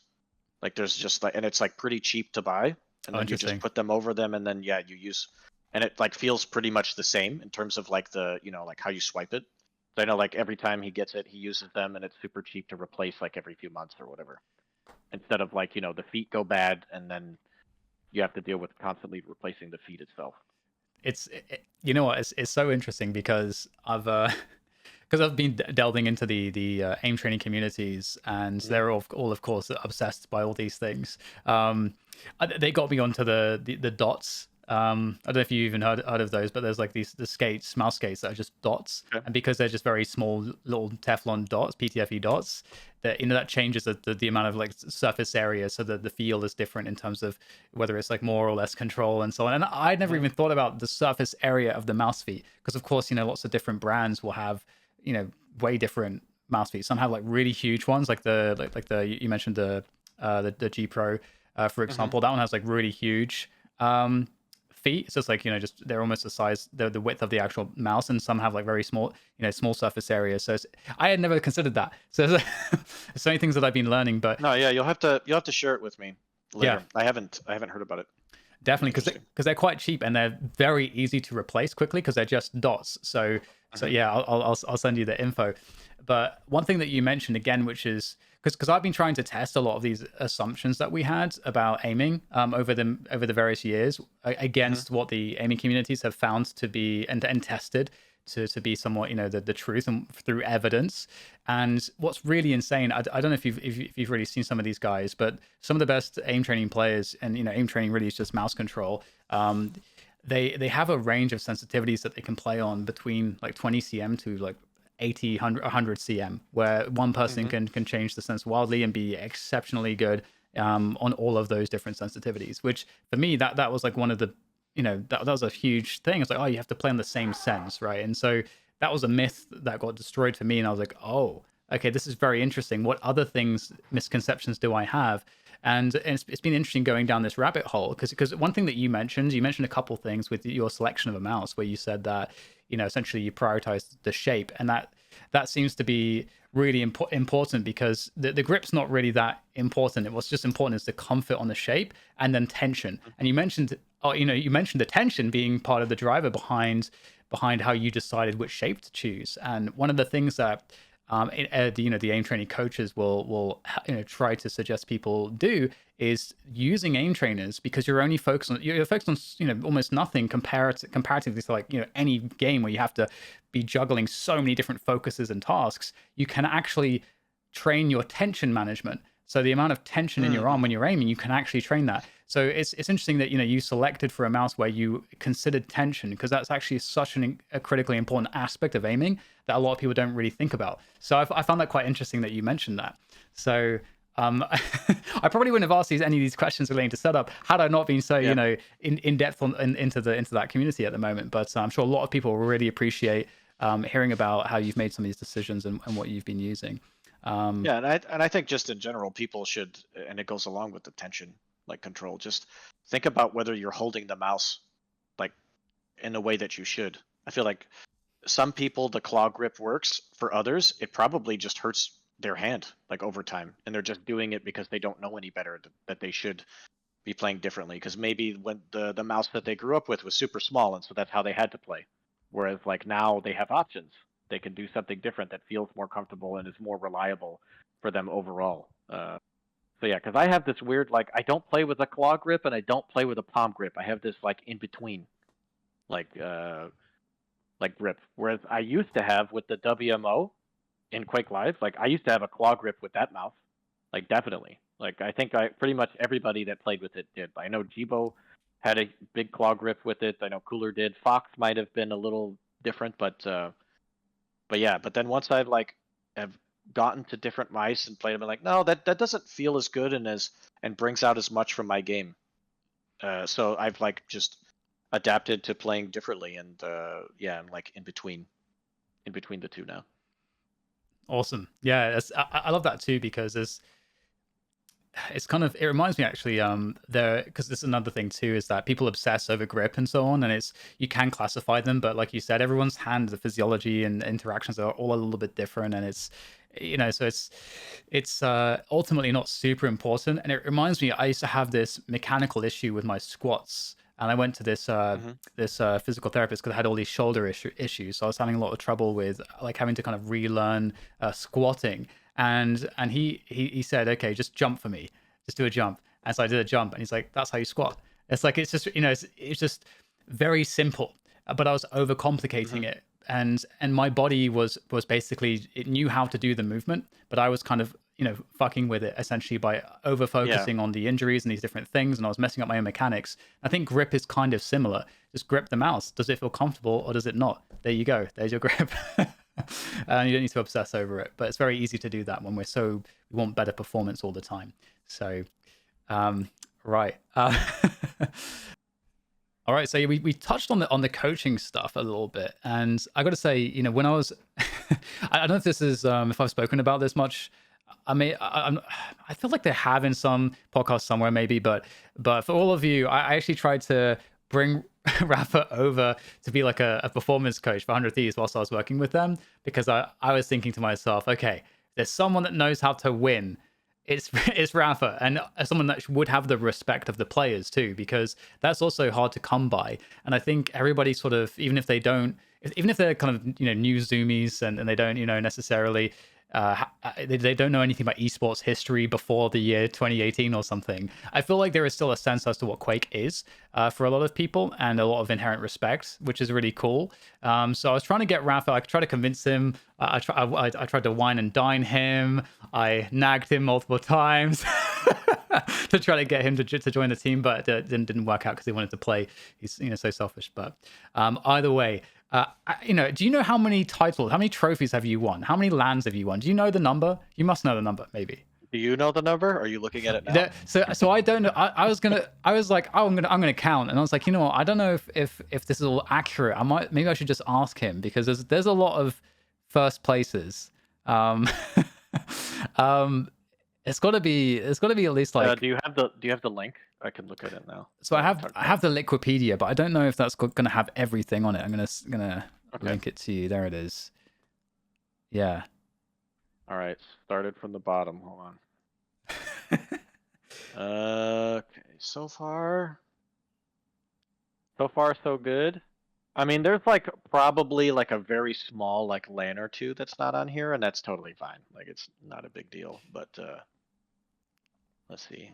Yep, I was there at WCVG Louisville for the pizza box situation with Avik and Cooler before they knew who I was. So funny to think about.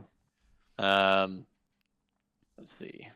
So how many first places? That's what we're going with. Yeah. Okay, hold on.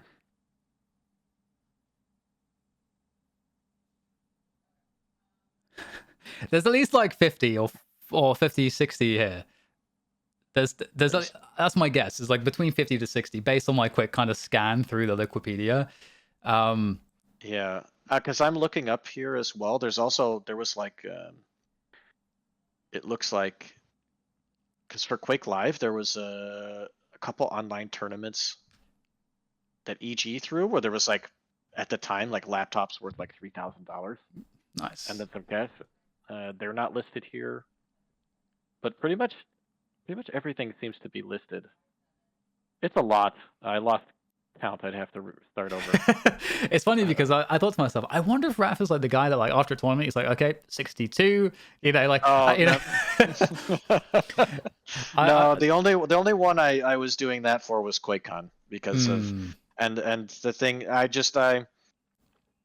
I'm just really thankful that I have had the opportunity to do so for something that I love, to try to compete and to even be in the mention of being the best at something in the world. I think so few people get a chance to pursue that dream for themselves, and I've been really thankful for that. And I know like the first goal that I had in mind was because he was my mentor and he had won at that time. He had won the most QuakeCon titles was 04. That was the first benchmark.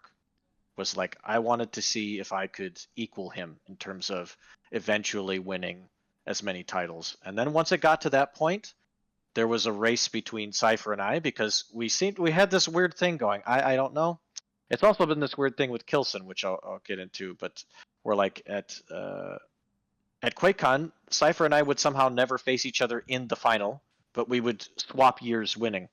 Like it started with he won in 2008, and then so he would win every even year, and I would win every odd year for like a long time until like I finally broke like the curse for QuakeCon and won back-to-back years. But yeah, we were racing each other for who could have the most, and yeah, and then eventually, you know, leading up to this last QuakeCon to be able to get the 7th, just that's, you know, what I was counting and trying to get to. And yeah, the fact that I've even gotten to 7 is really, it's something, you know, that I'll always feel really special about, because there's more to it than just winning. There's always like the memories of everybody that you've competed against, everything that's gone into it, like all of that stuff. It's yeah, it really means a lot. It's really special. And QuakeCon, for those that don't know, it's kind of like the equivalent to like the CS:GO major. It's like the event of the year. And do you know who else has won 7 titles? I guess would be somewhat equivalent in their sport. It's Tom Brady. It's Tom Brady. He's won 7. Yeah, Tom Brady, Michael Schumacher, Lewis Hamilton. Yeah. Oh, you already know. You already know. So you do there. Okay, there is some kind of like, you know, counting / comparison here of the achievement. But that's awesome. And this is the, you know, this is the reason, like kind of going into the real reason why I felt like it was really important to, or why I wanted you to kind of come to the team, was because there's this vision for what I wanted the team to achieve, and I think it's something that's quite rare in esports. Especially in the team esports. I think in 1v1 maybe not quite as much, because there's not as many variables as there would be in some of the team games. But there's this sense that many teams will chase that first trophy, and then when they get the trophy, they kind of just struggle after that. They're not able to replicate it. They're not able to necessarily create, you know, the quote unquote era of dominance. And it's a really big shift. And so I was curious with you know, how you interpret this whole process, because you have been the best. You've got the target on your back essentially. How do you think about this competitive conundrum? I think there's a few things. I think one of the biggest key factors that kind of switched something in my mind was, what event were we at? I feel like it was some QuakeCon. I want to say 2010, and that was a year that I did not do well. There was like a huge patch change, which like changed how Mouse Excel worked, and I did not adjust well, and I was not playing like optimally, and I got knocked out at like top 8 level or something like that. And just in casual conversation, something like where Sturmy said to me, and this is nothing against him, but it just really fueled something in me. And he said, like, you can't expect to win every time, blah blah blah. And instantly I thought, well, why can't I? What's maybe that's like your mindset, but what's stopping me from doing everything I can to win over and over again? Like, I feel like if you have the right mindset for it and you prepare properly, you can win as often as possible, and it's up to you, you know.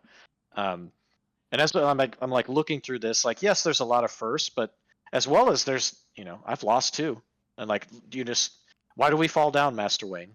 So that we can learn to pick ourselves back up again, right? But yeah, I think it's just, I don't know, like you just want to win, man. Like Yeah. it's just not something about like, oh, I want to win one time. No, I want to try to be the best every single time, and to do that is like kind of like taking a mentality of, yes, in the grand scheme of things, they may matter eventually, but in the short term, people just remember who won recently, and that's it. Like, people have very short-term memories in that result in terms of like shape and what's going on. So I think as well as that kind of like okay, there's a new tournament, the slate is clean again. I have to start over. Like, that's the mentality. But I think Kilson did say it best this last year as well. Like, I think performing really, really well for a year is possible.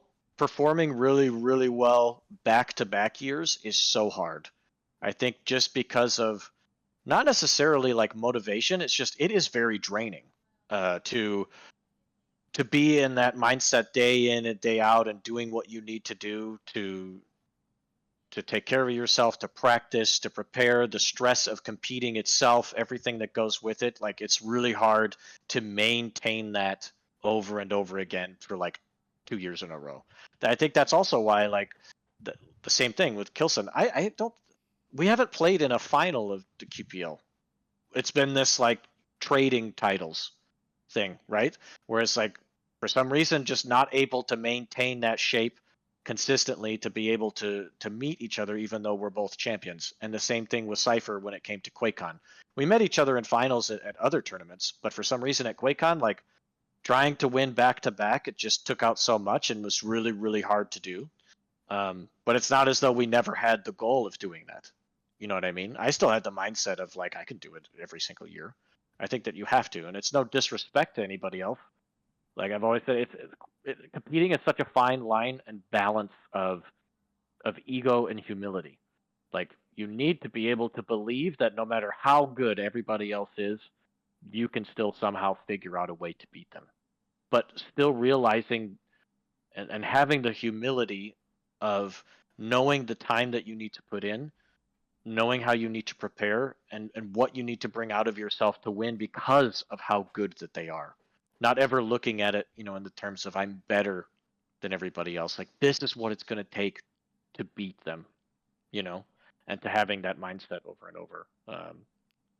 So yeah, and I think a lot of people, like you said, like the problem with team stuff, like they go so much for that one title, and then I think they stop once they've done it. They feel some people feel like, okay, I've reached what I've wanted, and all they wanted to do is win once.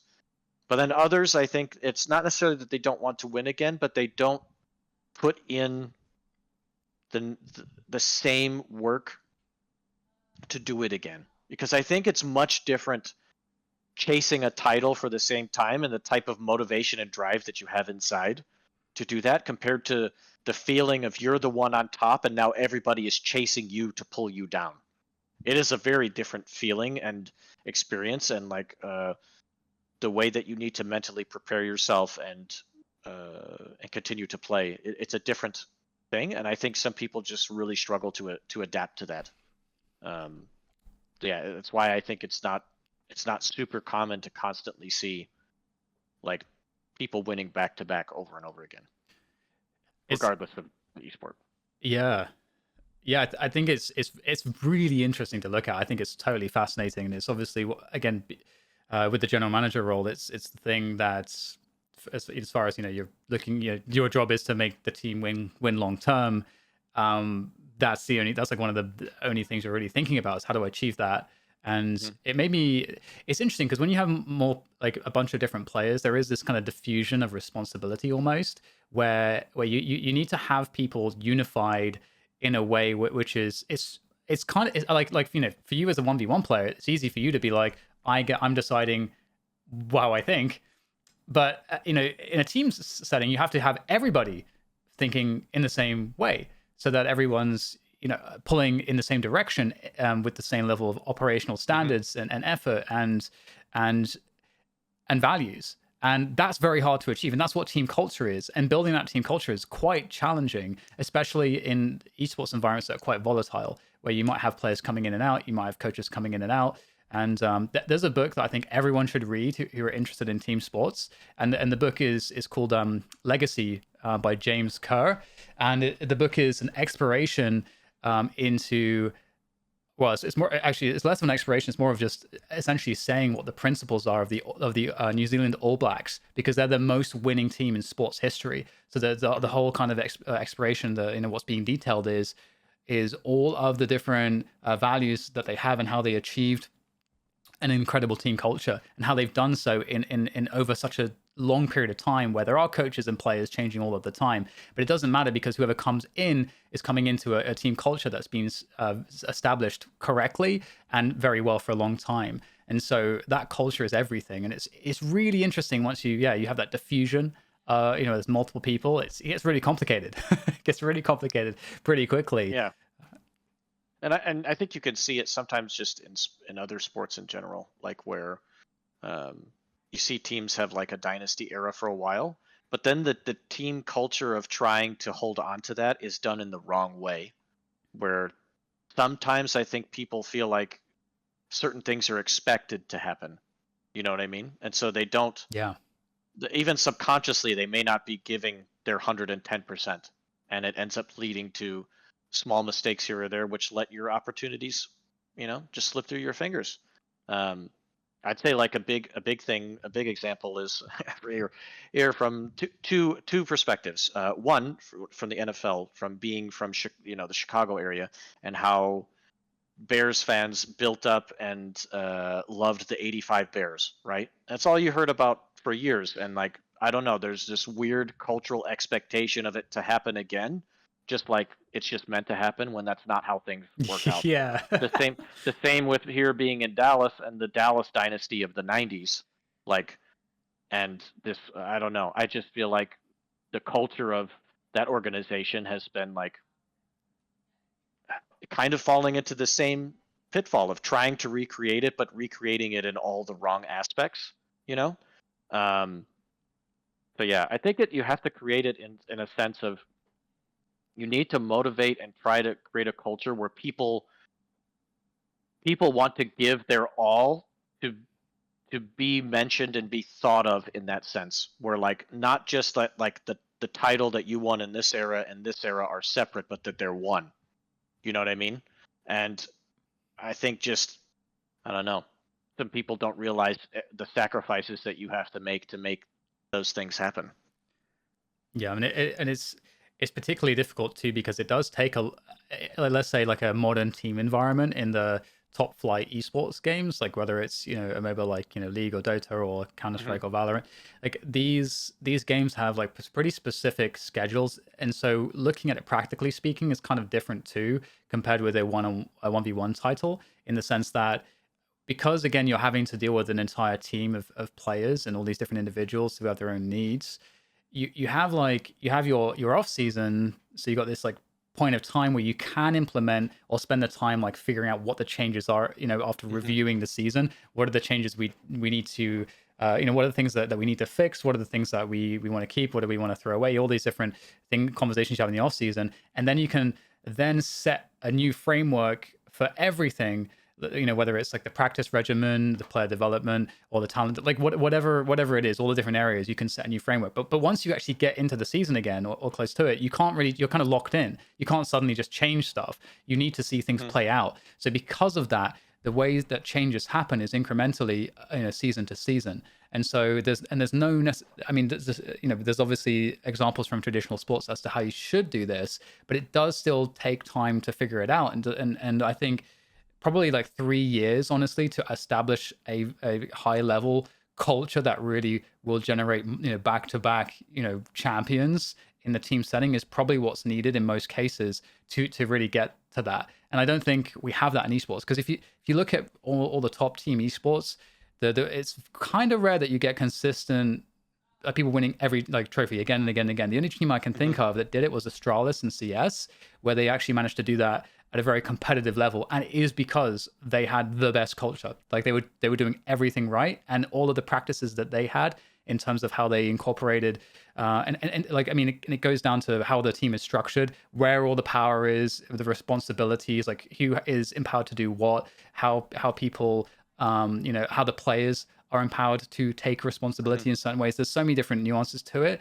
They were the first ones that kind of established those best practices, I would say, in a team setting. But since then, it's been so hard to replicate. It's rare that you see in these team modes the success. So with that said, like, I feel like you'll have a definitely a place. If esports has a really good recovery out of this recession, which I think that it will, and I think that we'll probably see a lot of trimming of fat, and CEOs that know what they're doing more, investors that have a better sense as to how they should be investing, better business practices overall, more sustainability, less volatility. I'm hoping that people like you should have, I think, a place in building these kinds of programs, because we haven't got there yet in esports.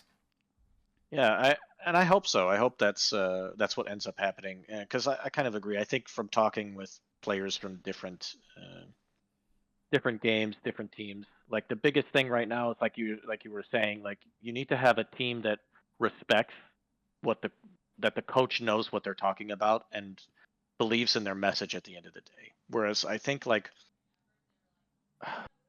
what I've noticed like the last like 10 some years is that first of all, coaching is becoming a thing in esports, but then not necessarily everybody that should be a coach is available. Some of the people that will be outstanding coaches are still playing. They're still playing, and then part of it also comes down to like, can the team afford what's necessary? Like, can the team afford a coach? Does the coach also need like an assistant coach, somebody that's specifically scouting and doing reviewing, so that it like takes less time for the team to do and can like help create plans to like better implement like goals to set on improving and stuff like that, because all that stuff takes time. Like I can give the best example from Overwatch. Like when we when we got a coach, and I had switched to support, right? So I had played the game for like 6 to 8 months at a totally different position, playing so many different like heroes, blah blah blah, and then I needed to switch to heroes that I had never been playing before. So I had to like essentially learn that position from scratch, focus on shot calling, do all the scrim time, then also play like by myself, like for like solo queue, to like learn other heroes and just get like more efficient with them. As well as like at that time, I felt like, yes, we were playing a lot and scrimming a lot, and the coach was there for the practices and to try to give like some some direction on where we're going wrong, what we need to do, like things to fix and stuff like that. But then another area I felt like we didn't really have somebody to do was like VOD review. So then also like I felt on top of everything that I was doing that I had to be reviewing, like not only like our scrims, but trying to see what the other teams were doing so that we could find like a sense of direction for whether we felt we needed to match the meta, whether we felt we needed to like try to create a new meta, like what we could do, like what are we doing wrong that these teams are doing successful. And like eventually, like for me as a player, like that was burning me out. Like I was spending like 16 hours a day doing stuff because I just had too much on my plate. Whereas if we had like a better coach at that time, like we had like a coach and then we had somebody that's doing the analysis for us and finding the differences within data or in general and finding trends between teams, then I think it would have helped a lot, but it just wasn't accessible at the time. Now, hopefully, like within the future, for as players start retiring, and they can start moving into like this aspect of coaching, and people that actually know what they need to know, they know the highest level of what players know, and they can translate that, then I think that it's going to help a lot. I really do. As well as then there's the interesting thing, like look at sports. Like coaches are involved in sports like all the time, like during the course of play. Whereas in esports, it's been a very, it's like they've tried to distance themselves from that. Like coaches are not allowed to be involved like while players are playing. Like some esports may allow like a timeout at some point where the coach can then interject, but the coach isn't able to like be there for the team. So like trying to prepare the team to like be able to handle it all themselves, and that the coach can't do anything while they're playing, is also a different dynamic to like overcome. I think there's like quite a few different challenges over, like I said, over the next like 5 to 10 years that we'll see within esports, and hopefully there'll be like a better change of culture, and yeah, that we'll see teams have more success, and like you said, building that winning mindset and culture behind the teams itself, and really getting the most out of everybody. Yeah, it's really fun exploring all of this, and there's so many like I mentioned, Astralis kind of brought a lot of stuff from traditional sports to be to become common practices, or more common practices in Counter-Strike at least, and then that's kind of beginning to bleed over more and more to Valorant, because Valorant kind of started actually where CS was in like 2016. It kind of started there, despite obviously it being 2021 at the time. But now the people are more so adopting some of those best practices, and this and one, for example, I think that's being utilized more and more is there's this thing that Astralis did that's in traditional sports, and in rugby they call it "stab me in the belly, not in the back," or it's also called "empty the backpack." It has different names, but essentially there's this idea that, have you heard of this? I think I can get it from the name, but please go on. Okay, yeah. So when you're in a team environment and you're losing, losing is, for anyone that's lost in something competitive, something you've basically put your entire identity on the line for. It's essentially like a mini trauma that you're experiencing all the time, and you can get a lot of negative associations. Interpersonal issues can start to appear. Like lots of like negative things can start to appear between the players that damages trust and respect. And ultimately that has a lot of other downstream effects that are very negative to a team being fully functional at a high level. So this is a response to that, where you get everybody in a room, so you create an emotional safe space, essentially like a psychological safe space. You have someone that gives the communication tools. Typically this would be your sports psychologist. Hopefully they can give the communication tools and kind of give the rules for the session, and essentially allow, with that safe space where people can be vulnerable, for people to actually say, hey, I actually just don't trust your calling. I think your calling is shit. Or, like be able to really unpack a lot of the negative stuff that's built up. Because the thing is that this stuff is happening. And for a lot of the younger players, what's interesting is they don't necessarily have any of the awareness to know really that this stuff they might be harboring some of the negative thoughts. So that in of itself can be kind of complicated. But this was a practice that has helped many teams, because it allows because historically teams would just break up. There's this sense that they should break up, but and there are always changes that you could make, but this is one of those tools that came across that has been helpful for teams to try to manage that aspect. Because it's not just, oh, we've got an interpersonal issue. Sometimes it can be a bit deeper from where that interpersonal issue is actually coming from. So we need to have different mechanisms for dealing with it. We can't just pretend it doesn't exist. So that stuff to me is really interesting and quite fascinating to learn about, and to see how teams are trying to improve performance through these kinds of measures. Yeah, and I agree. Sometimes it can be a touchy subject to bring up, and having a coach is a really good mediator between that as well. Like in terms of, like you said, the unbackpacking of the issues, and it's better to do that than to let those problems fester, because eventually during the course, like your example of somebody doesn't trust somebody's shot calling. Well, you need to talk about it, and you need to talk about why you don't, so that you can hopefully come to a solution, because otherwise you'll be in the course of a game and then the player will just subconsciously make a play that is complete opposite of the shot call, and then that gets even worse. Most of the time it's better to follow a play call even if it's bad, so that then you can figure it out. Like if everybody's committed, sometimes even a bad play call works compared to like multiple people doing whatever they want. Then that's just chaos, and and more often than not, that just leads to disaster. And I think like one of the best things that we did like during the sacrifice era for what was it, myself, Wins, Dehang, and Waz, and then even like with Dehang through the 2v2 era, is we were very, very good about like, if we're talking at all about anything that's wrong, like that we feel like between for like somebody individually or the team, everything is, we all have the same main end goal. We want to win. We want to bring out the best of ourselves, and talking about these things is the best way to do so. It's the only way that we're going to all reach like what we think collectively is the right plan of action, and the right way to play together to build that team chemistry. Like I know like we would do like pretty much like once a week we would have like, okay, we're going to make some notes. Some weeks it would be me, other weeks it would be like somebody else. Like, what do we think that we're doing right as a team and wrong as a team, like collectively, and then what individual issues from each person do we want them to work on this week? And for me, I think that's just the way that you have to run team stuff. You have to be able to have the mindset to be able to accept constructive criticism and move forward. Like if you can have all the skill in the world, but if you really struggle with that and you get too emotional, it can lead to, like you said, like teams breaking up, or just you just end up losing out on winning tournaments together because of you not being able to control like your emotional state. I think it's really, really important to be able to talk with each other as a team and to be open and honest about it. It's so challenging too, because there are lots of people that come from either families or cultures where the emotional stuff is more like naturally repressed. Like for me, for example, both of those things, British and also like familial examples for me were just really of repression of emotion. So that is I think one of the big difference makers between like for great players is that level, like having the ability to have awareness, because it can be that your emotions drive your behavior, but you don't realize it's coming from certain emotions that you have because you're repressing them, and whether it's frustration or something else.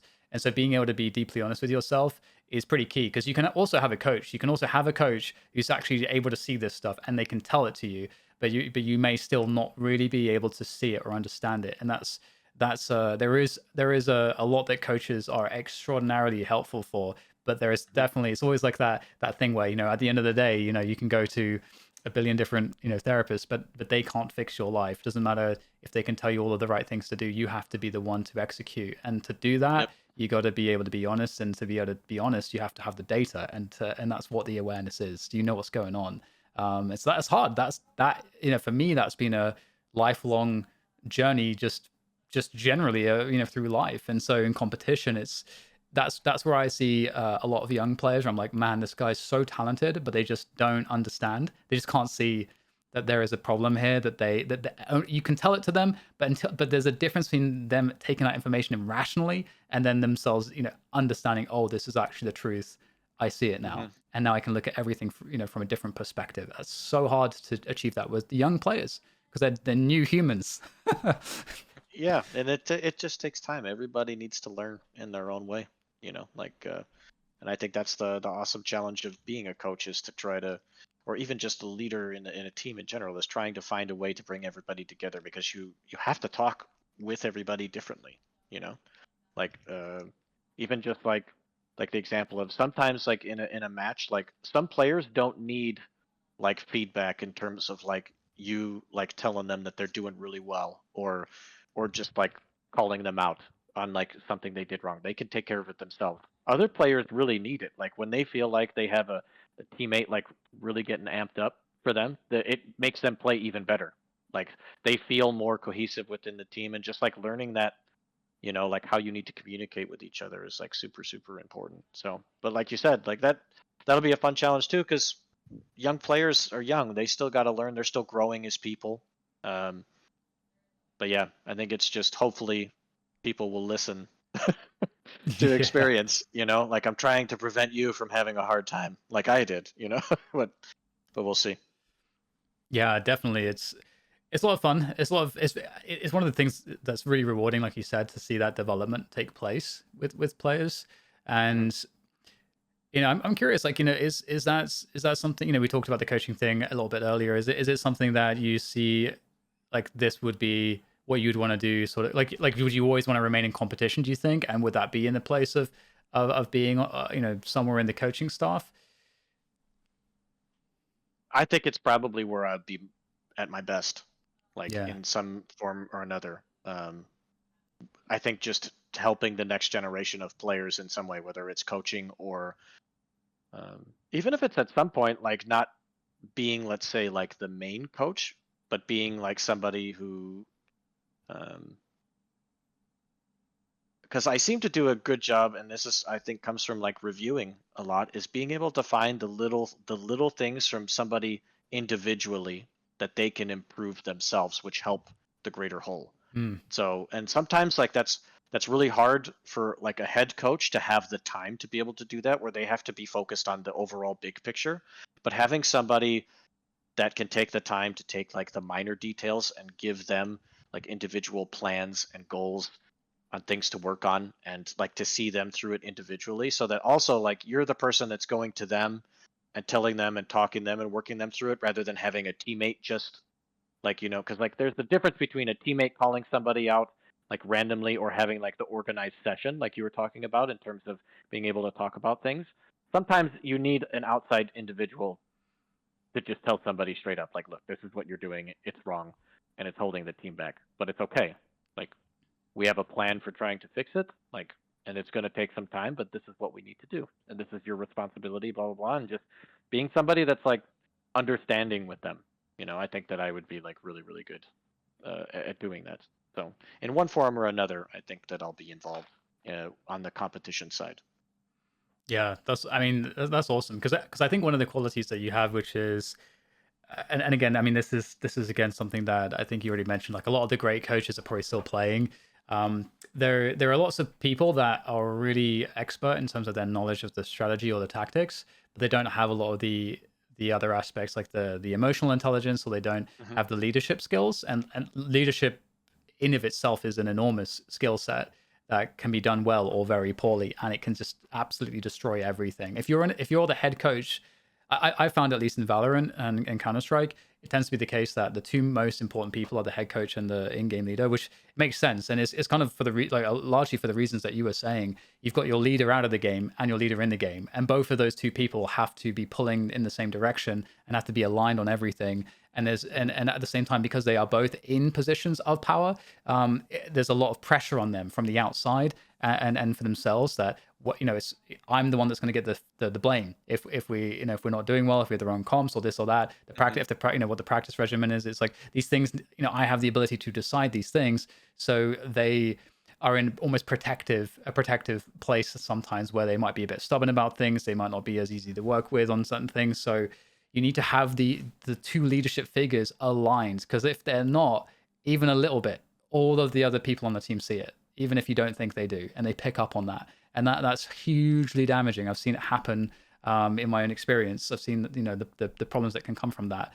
And so the leadership in of itself is huge. And there's a thing from the Navy SEALs, which is everyone is a leader and everyone can be led, which is this sense of everybody having ownership on the team, even if they are in a position of not having leadership, but they're empowered to be given the responsibility to act like leaders and to be trusted in that way. And all these like small little things are super important. And this is just leadership. There's so many different areas, man. It's really cool. Yeah, I think you'd be good at that. Yeah, I think the biggest challenge for, like you said, because that dynamic of all the blame comes to you, etc. Between like the in-game leader and the coach. But as well as, it's like, I think the biggest challenge is understanding that it's okay to not know everything all the time, even if you're in that role, right? But it's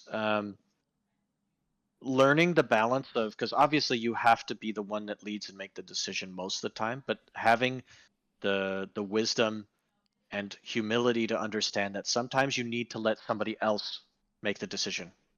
Or like you were saying, the stubbornness of trying to go in one direction. Like sometimes like you just need to take a step back and realize, okay, like I need to stop going after what's sunk cost fallacy, right? You need to we need to look at it from a different approach. We need to trust what somebody's feeling like intuitively within the team in the direction that we should go, things we should try, and let them do it. type thing. I think that's probably like one of the biggest challenges that people have, because of, like you said, the pressure. Yeah. Because it also is a risk. Like, because if that fails too, then you know, whatever. But that's all part of competing. Like, you have to take risks. As much as I've played like to to play by the percentages, you still have to take risks at times. You do. It's just all part of it. And it's really interesting too, because from a like setting up the practice dynamics too, one of the things I think is really challenging is maybe the most challenging thing, and it was for me one of the most frustrating things is as a GM, because it's not actually, it's not, if you've hired someone to do the job of let's say like doing all the practice, like basically managing all of it, trying to make it optimized, that's, you're handing that job off to the head coach. That's the head coach's responsibility. So if you don't necessarily agree with all those approaches, you can't just change it in the middle of the season. Like we said, you have to give the responsibility to people, and you have the chance in the off season to iterate. But if something's been decided upon at that point, you cannot change like these things for the players, because it's just too much of a big change in the middle of the season. And so, but you already talked so much about the practice, optimizing your own practice, and that is so huge.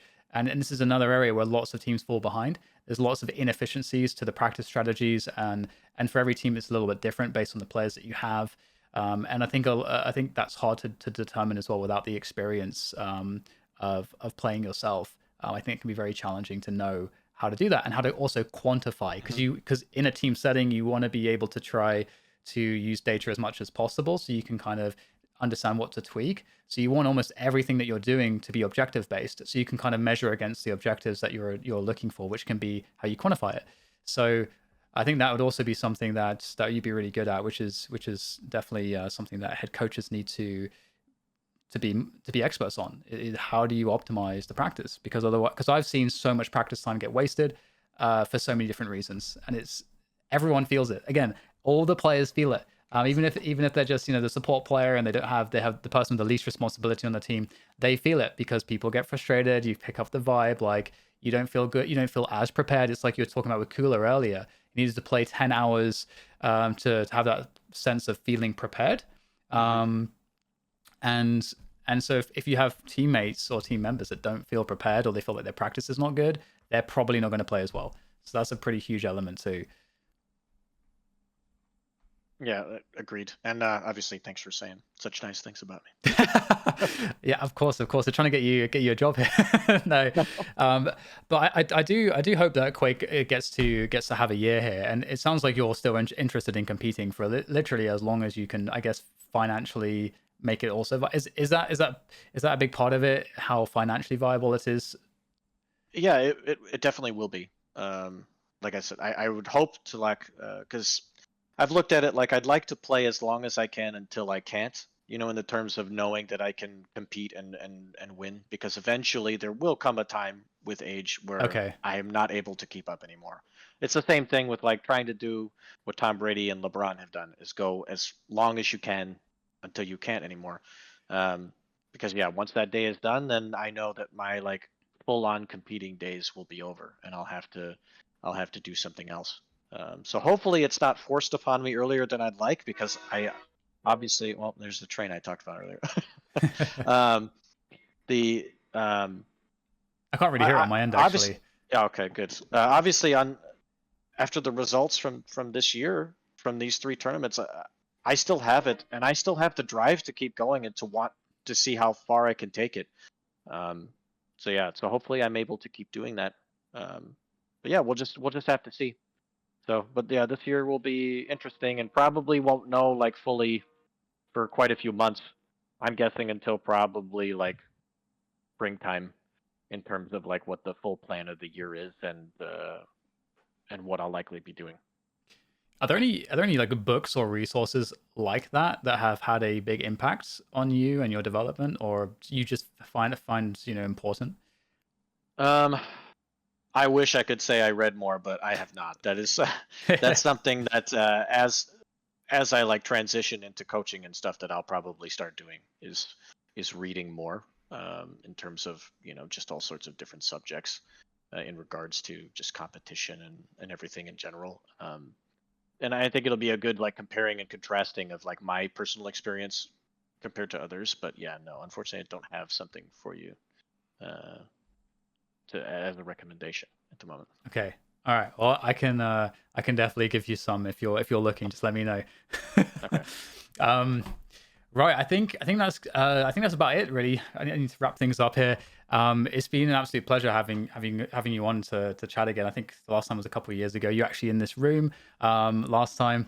Do you have any final thoughts or shout outs, anything like that? Where can people find you, stuff you're doing, all that kind of stuff? I mean, people can find me on Twitter and my Twitch. I don't really use Instagram very much, but so my Twitch is twitch.tv/Rapha, and then Twitter is @LiquidRapha, or X as it's called now, whatever it is, but that's pretty much it. Other than that, I think the only other thing I'd like to say at the end here is obviously thanks to Team Liquid for all the support over the years. And then even my time before that, my time with SK, I feel like I've been really fortunate with things that I've heard sometimes from various teams across esports, that I have had such a good experience with team organizations and just running things professionally, and had good relationships overall. It's been really, really nice, and I'm really thankful for it, as well as I know that there's been this trend recently, the last year, where people are like, you know what, I want a game where it feels like it's on me, that my teammates aren't the reason that's holding me back and being stuck in ELO hell and stuff. And then even the resurgence of seeing people having interest for playing games with movement. Dude, Quake is there. It's still here. If you want to come play a game where you can challenge yourself and feel like not only the you need to be a bit of a masochist, but the feeling of self-improvement, and the fact that the results are on you and you alone, it's there for you, as well as a game that's fast and has really unique movement. I know Quake Champions, more so than say Quake Live, provides that, but it's there. So if people want to play it, you're more than welcome. Or not just myself, I try to be as friendly and as helpful as possible, but so many people within the Quake scene are more than willing to help you. If you have questions about where you should go to learn certain things, or just in general, if you play somebody and you're getting your ass whipped, and you ask hey, what's wrong with my game? What's something I should work on? People will usually be pretty friendly and tell you. Most people won't try to put you down or keep you down. So overall, it's a pretty good environment to try to just play and be involved with in general. So, and obviously, Dan, it's been great talking with you. We should do this more often. So, thanks for having me on today. Hell yeah, that sounds amazing. I love to hear that. We'll do more. We'll find an excuse to sit down again for sure. Thank you so much, and thank you all for listening. I'll see you all on the next one.